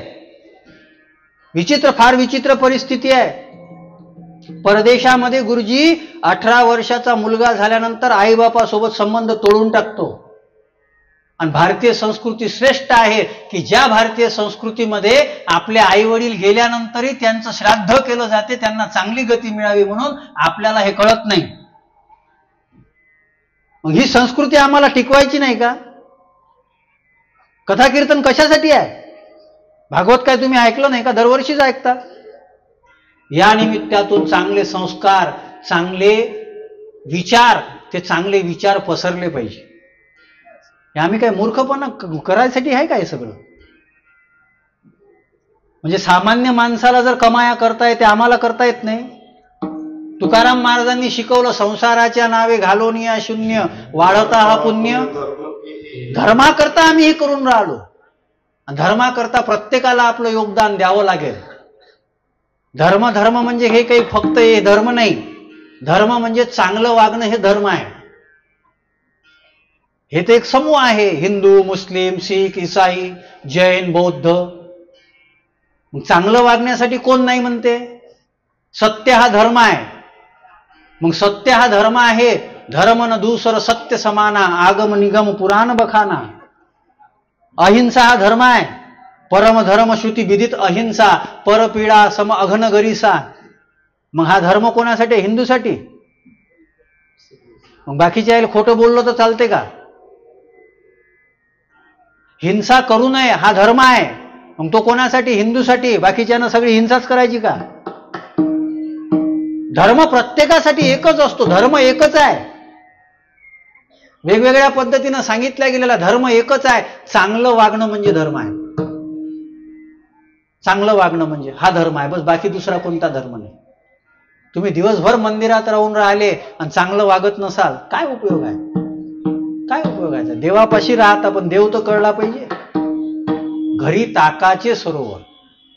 आणि इथं परमार्थात काय? नवनीत. नवनीत म्हणजे जे खराब होत नाही. ताक लवकर खराब होते, ते असार आहे. नवनीत असं म्हणतात की तेल, तूप जे शुद्ध असते ते 1000 वर्षापर्यंत खराब होत नाही, शुद्ध असेल ते. नवनीत म्हणजे लोणी. त्या लोणाला कळवल्यानंतर तूप निघते. ताक किती दिवस टिकते? 2-3 दिवस. लगेच वास लागते त्याला. ताक टिकत नाही. बरं, हे ताक निघालेलं कशातून आहे? हे सगळं दुधातूनच निघालेलं आहे. एक गोष्ट अजून आहे का वेगळ्या पद्धतीनं? दुधाला त्रास झाला का दही बनते. दह्याला त्रास झाला का त्याच्यातून ताक वेगळं निघते आणि लोणी वेगळं निघते. आणि लोण्याला त्रास झाला की काय निघते? तूप निघते. तसंच प्रत्येक माणूस हा भगवंताचा अंश आहे. पण त्याला त्रास झाल्यानंतर त्याचं जीवन, त्यानं ते सहन करता करता, ते आघात स्वीकारता स्वीकारता, त्यानं जर स्वतःचं अस्तित्व अशुद्ध होऊ दिलं नाही ना, त्याच्यामध्येही तुपासारखं न विसरणारं, टिकणारं व्यक्तिमत्व तयार होते. आणि ते व्यक्तिमत्व म्हणजे संताजी महाराज जगनाडे. आज आम्ही विसरू शकत नाही. आज आम्ही त्यांना भुलवू शकत नाही, कारण की त्यांनी आपल्याकरता तितके कष्ट केलेले आहे. घरी ताकाचे सरोवर. येथे मंडपात काय आहे? नवनीत म्हणजे जे नष्ट होत नाही. नवनीत म्हणजे जे प्रेमळ आहे. संत हृदय नवनीत समाना, तैसे सज्जनाचे मृदू सबाह्य नवनीत, तैसे सज्जनाचे. असे हे सगळा परमार्थाचा मोठा गाभा आहे. आणि तू हे गोपाल म्हणतात देवा, इतकं सगळं जर चांगलं तुझ्यापाशी भेटत असेल तर हे सोडून आम्ही दुसरीकडं जाणार शेवटच्या चरणावर. तुका म्हणे आता, तुका म्हणे आता, तुका म्हणे आता, तुका म्हणे आता, तुका म्हणे आता, तुका म्हणे आता, तुका म्हणे आता, तुका म्हणे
गोपाल म्हणतात देवा, तुझ्या संगतीमध्ये इतकं चांगलं मिळते, निश्चिंत जीवन झालं नाही, जे पाहायला भेटलं ते भेटलेलं आहे.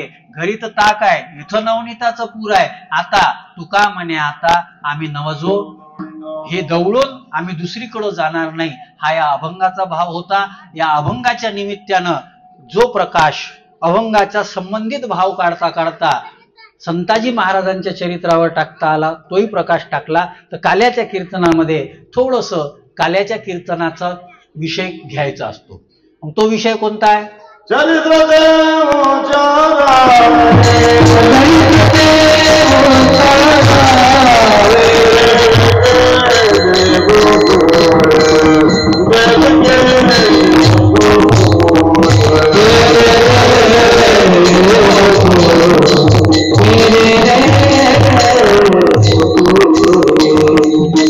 आपल्याकडे 5-10 मिनिटं आहे. त्या 5-10 मिनिटांमध्ये कृष्ण परमात्म्याच्या चरित्राचा विचार करायचा आहे. पण आता वेगळं काही सांगायची गरज नाही. तुम्ही कथा कोणती ऐकली? भागवत होती ना. भागवतात कोणाचं चरित्र असते? ऐकलं नाही का तुम्ही? ऐकलं नाही? ते होई म्हणत नाही, नाही म्हणत नाही. त्याला वाटते ऐकलं म्हणावं, यायनं काही विचारलं तर नाही आलं तर काय करावं? मोठा घोरच आहे ना. म्हणून ते काही सांगत नाही, ते शांत बसतात बिचारे. विठ्ठला विठ्ठला.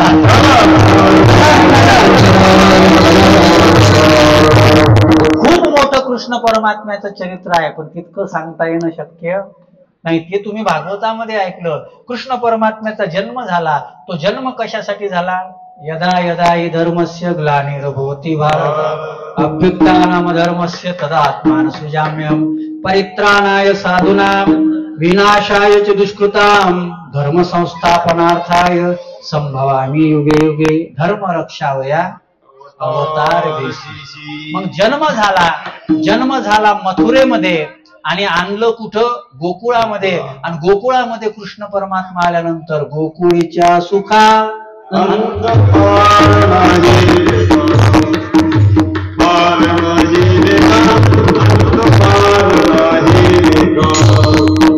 बाळ कृष्ण नंदाघरी आनंद लागला.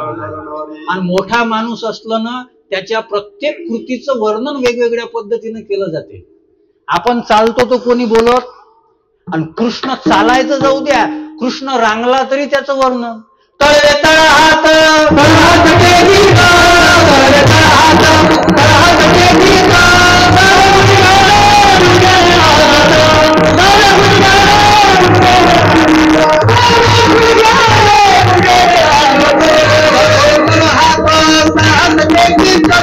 पहिले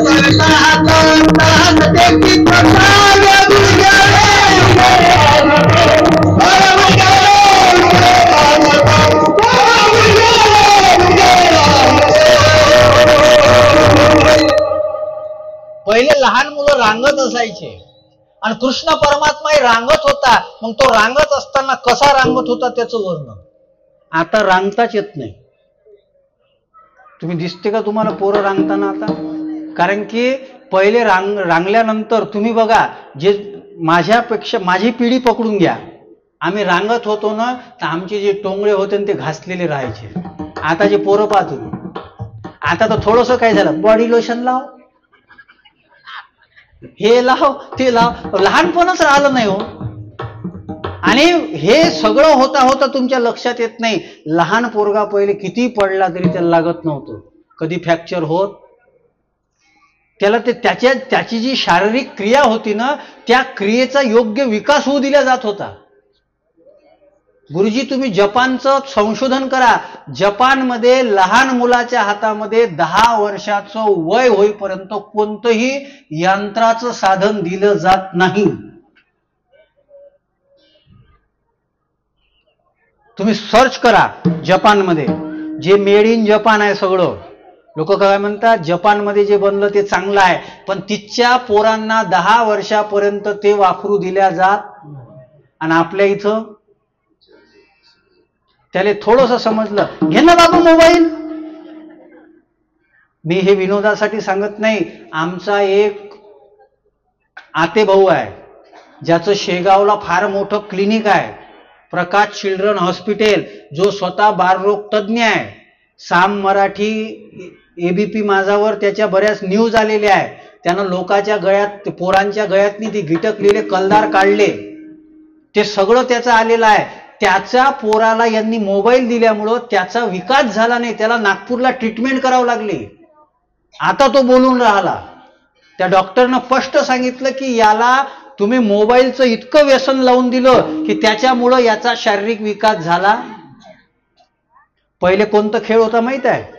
ते गाड्या होत्या, लोटगाडा. आता दिसते का तुम्हाला? ते लोटगाडा पडला तरी हे पोरग उभं राहे आणि त्याला घेऊन चाले. आता ते गाडे निघाले, त्याला चाका आहे, ते पडतच नाही. ते पडतच नाही तर पोरगही पडत नाही. पोरगही पडत नाही तर त्याचे हातपाय मजबूत होऊनच नाही राहिले. आता फार विचित्र परिस्थिती. हसण्यावर नेऊ नका बरं. एका बाईचा पाय त्या पाय पुसण्यात अटकला आणि फ्रॅक्चर झाला. काय पायता माकडं.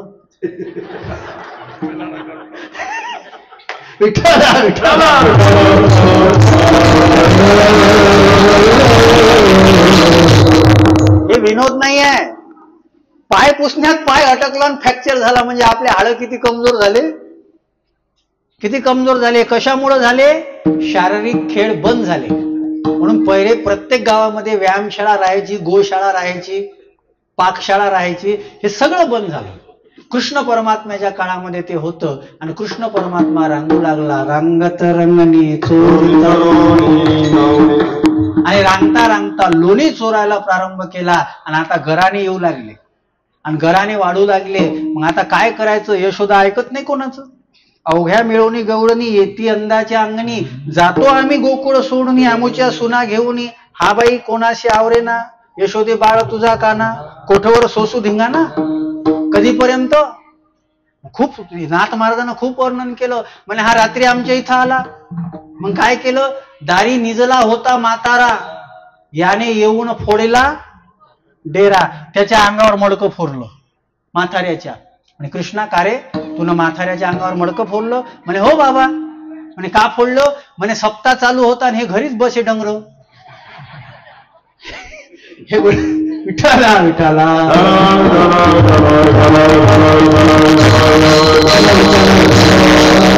जात नव्हतं कथा कीर्तनाला, म्हणून म्हाताऱ्याच्या अंगावर फोडलं. अष्टदळ काढिले अंगणी, वरी मुते चक्रपाणी. गवळणी म्हणू लागले, आहे हे यशोदे, आम्ही मस्त रांगोळी काढली होती आणि त्याने याच्यावर येऊन काय केली? मी तरी चांगल्या सभ्य भाषेत सांगून राहिलो. नाथ महाराज तर क्लिअर म्हणतात, वरी मुते चक्रपाणी. आणि काही काही लोक आम्हाला म्हणतात महाराजांना हे शब्द नव्हता वापरायला पाहिजे. अरे नाथ महाराजांना वापरला, त्याच्यावर त्यानं लघवी केली आणि अशा वेगवेगळ्या खोड्या वाढू लागल्या. मग आता काय करायचं? आता नंद आणि यशोदेच्या लक्षात आलं, मग आता याला काम लावलं पाहिजे. मग कोणतं काम? गाई गोपाळ गाई गोपाळ गाई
कृष्ण परमात्म्या गायी राखण्याकरता वनामध्ये पाठवलं. सोबत गायी आहेत, गोपाळ आहे आणि गायी गोपाळ वनामध्ये जाऊन गायी राखून राहिले. गायी चरत होत्या. कृष्ण परमात्मा आणि त्यांचे मित्रमंडळी खेळ खेळत होते. पण खेळ खेळता खेळता बरेच खेळ झाले आणि खेळल्यानंतर कृष्ण परमात्म्याचे मित्र म्हणतात, देवा कृष्णा, खांदीभार पोटी भूक, काय खेळायाचे सुख. मी विनोदानं म्हणत असतो, खांदीभार पोटी भूक, काय कीर्तनाचे सुख. काय कीर्तनाचं काय सुख आहे? कारण की आता भूक लागली. कृष्णा तू हुशार आहे, तू जेवून आला. सकाळी तुझ्या आईनं तुला जीव घातलं, म्हणे का रे किती वेळ किती वाजता कीर्तन? म्हणलं 12च्या पुढं होईल. मग खाऊन जा काहीतरी. मग तुला तुझं मस्त तुला यशोदा मातेनं मस्त जेव घातलं. आम्ही काही काही गोपाळ म्हणे आम्ही तर फक्त याच्यावर जाऊ म्हणे, कॉफीवर. आम्ही कॉफीवर जाऊ. मग आम्हाला भूक लागली ना. आणि गुल्लाने काकानं म्हणे 3 क्विंटलच्या पालकाची भाजी करून ठेवली ना. मग तो प्रसाद घ्यायचा आहे ना. मग आता का नाही, आता काही खोड्या सांगू नको, खेळही सांगू नको. कारण तुझं चालू झालं होतं 1 वाजता आणि 3 वाजले. म्हणजे तुझी वेळही संपलेली आहे आणि वेळेच्या पुढे जायचं नाही, हा तुझा नियम आहे. म्हणून आता झाली आता वेळ म्हणते आना सिंधोऱ्या, झाली आता वेळ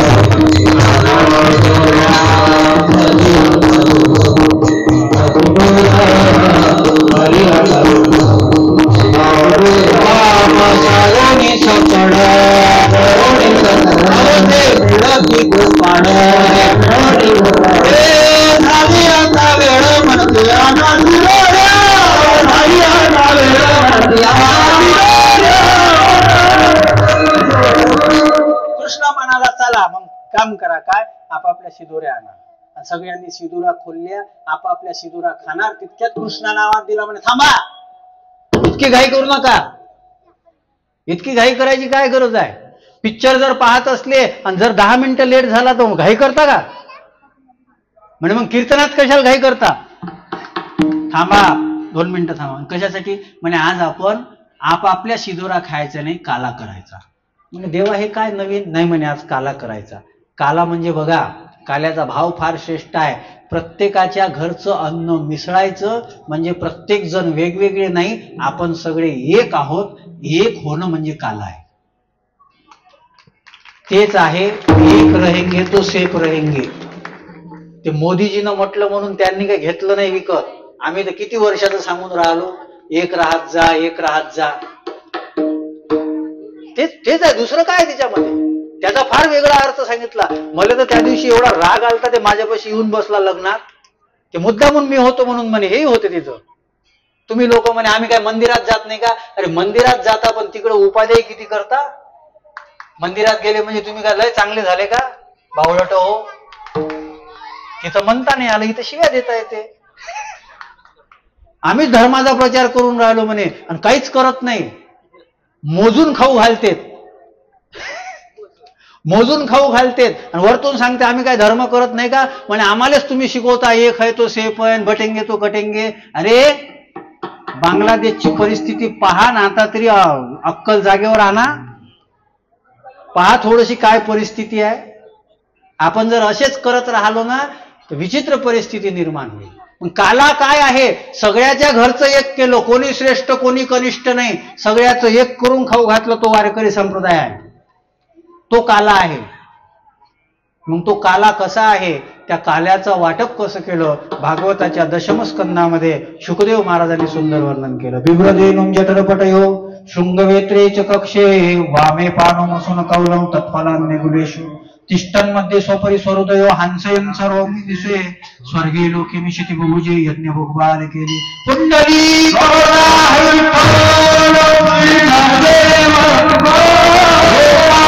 कृष्ण भगवान स्वामी महाराज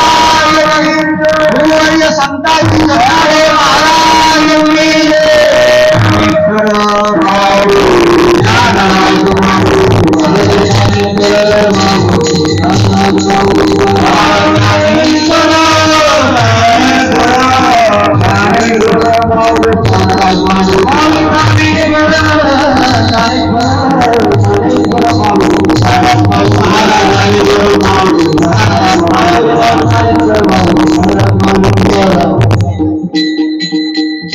तो कृष्ण परमात्म्याने जो काला वृंदावनाच्या वाळवंटामध्ये वाटला, तोच काला ज्ञानोबारायांनी पंढरपूरच्या वाळवंटामध्ये वाटला, आणि तोच काला, त्याच काल्याचा प्रसाद संताजी महाराजांना जगद्गुरु तुकाराम महाराजांनी दिला, जो ज्ञानाचा प्रसाद आहे, जो प्रसन्नतेचा प्रसाद आहे. आणि त्या प्रसादाच्या माध्यमातून त्यांचं जीवन धन्य झालं. म्हणून आज त्यांच्या पुण्यतिथीच्या औचित्यानं आपण बऱ्याच वर्षापासून हा कार्यक्रम साजरा करता. आप्पास्वामी देवस्थानची जी सगळी मंडळी आहे, मी जरी जवळचा आहे तरी मला काही सगळ्यांचं नाव माहीत नाही. आमचे रुपेश भाऊ आणि त्यांच्या धर्मपत्नी यांनी पुढाकार घेऊन, त्यांचे काका आहेत, सगळा परिवार आहे, आणि सगळी तेली समाज बांधव मंडळी जी आहे त्या सगळ्यांनी या कार्यक्रमाकरता तन्मन धनाने तुम्ही सहकार्य केलेलं आहे. आमचे पारमार्थिक स्नेही असणारे समर्थ सद्गुरू गजानन महाराज संस्थानच्या सचिवपदाच्या माध्यमातून संप्रदायाची सेवा करणारे आमचे बुल्हाने सर यांच्यासोबत बऱ्याच वर्षांचे संबंध आहे. आणि असा जेव्हा काही योग येतो तेव्हा ते आठवण करतात, तेव्हा जर शक्य झालं तर त्यांना होकार देण्याची संधी येते. मागच्या वर्षी कोंडाळी येथे भागवत कथेच्या माध्यमातून संताजी महाराजांच्या पुण्यतिथीच्या वेळेस सेवा करण्याचा योग आला. आजही दुसऱ्या ठिकाणचं एक आमंत्रण होतं, पण यांना बऱ्याच 3-4 महिन्यापूर्वीच यांना होकार दिलेला होता, म्हणून आजची सेवा आरक्षित ठेवलेली होती. आपण चांगल्या संख्येनं ऐकता, तुम्हाला खूप खूप धन्यवाद आहे. मी कीर्तनाच्या माध्यमातून थोडेसे 2-4 वेळा तुमच्यावर थोडंसं रागवलंही असेल, पण ते रागवणं अजून लक्षात घ्या. आपल्या मुलाला रोग जर झालेला असेल तर ती आई त्या मुलाला गोळी देताना काय म्हणते, पहिल्यांदा काय म्हणते, बाबू घेरे गोळी, बाबू घेरे गोळी. पण पोट्ट जर इचकट असलं आणि त्यानं जर घेण्यासाठी जर कमी जास्त केलं, मग ती आई काय म्हणते, घेतं का देऊ कानपटीत एक. कारण की त्याला मारण्याची जरी ती कृती करणार असली तरीही तिच्या अंतःकरणामध्ये जिव्हाळा आहे की याचा रोग गेला पाहिजे. तुमच्यामध्ये अज्ञानाचा जो रोग आहे तो गेला पाहिजे, याच्याकरता कडू बोलण्याची गोळी दिलेली आहे. तुम्हाला बोलण्याकरता नाही, तुम्हाला बोलून आमचं काय होणार आहे, तुम्हाला बोलणं. आणि गोड बोलल्यानं कोणीही चांगलं झालेलं नाही आजपर्यंत. ज्ञान जे असते ते जसं आहे तसं मांडायचं असते, म्हणून ते मांडण्याचा प्रयत्न केला. अजूनही विनंती आहे सगळ्यांना, आपल्या मुलाबाळांना सुद्धा याच्यामध्ये आणत चला. लहान मुलं तर ठीक आहे, पण अजून जी तरुण पिढी आहे त्या तरुण पिढीला खरी संस्काराची गरज आहे.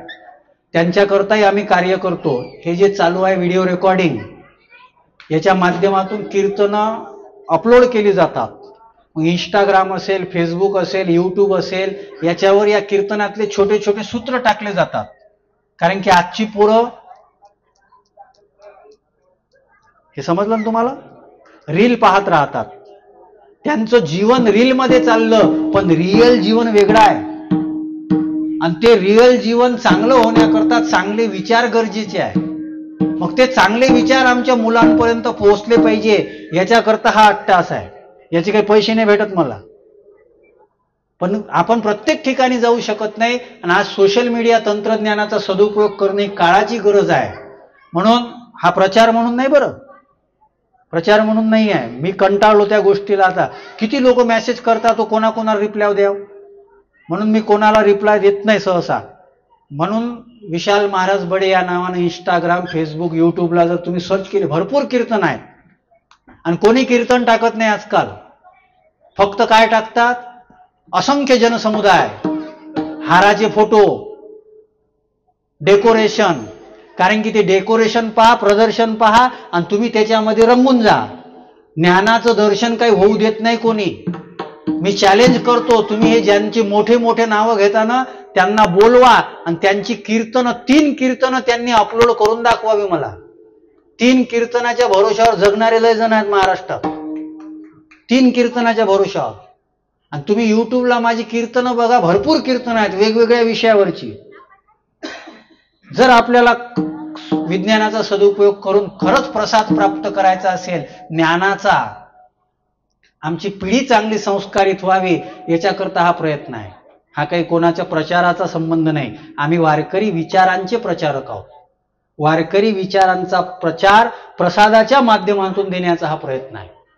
म्हणून पुनश्च एकदा सगळ्या मंडळींना, सगळे माता भगिनी, सगळे आमचे रुपेश भाऊ, अजून सगळी त्यांना सहकार्य करणारी जी काही मंडळी आहे, त्यांना खूप खूप धन्यवाद देतो. आप्पा स्वामी आणि संताजी महाराज तुमच्यावर अशीच कृपा करत राहो आणि तुमच्या हातून असंच सत्कर्म करून घेत राहो, हीच त्यांच्या चरणी प्रार्थना करतो. संताजी महाराजांच्या जीवनामध्ये जो बदल झाला तो जगद्गुरु तुकाराम महाराजांमुळे झाला. म्हणून सगळ्यांनी एकदा हात वर करा. आणि तुकाराम महाराजांचा माझाही संबंध फार चांगला आहे. मी गाथेमुळे शिकलो ना. ज्या शब्दांमुळं संताजी महाराजांचं जीवन बदललं ते त्यांनी लेखित केलं आणि त्या शब्दांमुळं आमचं जीवन बदललं आणि तेच शब्द प्रसादाच्या रूपात तुम्हाला देऊन राहिलो. तुमचं जीवन बदललं पाहिजे म्हणून सगळ्यांनी उपकाराच्या स्वरूपामध्ये सगळ्यांनी केले. मागं पुढं बसलेले तुकाराम तुकाराम तुकाराम तुकाराम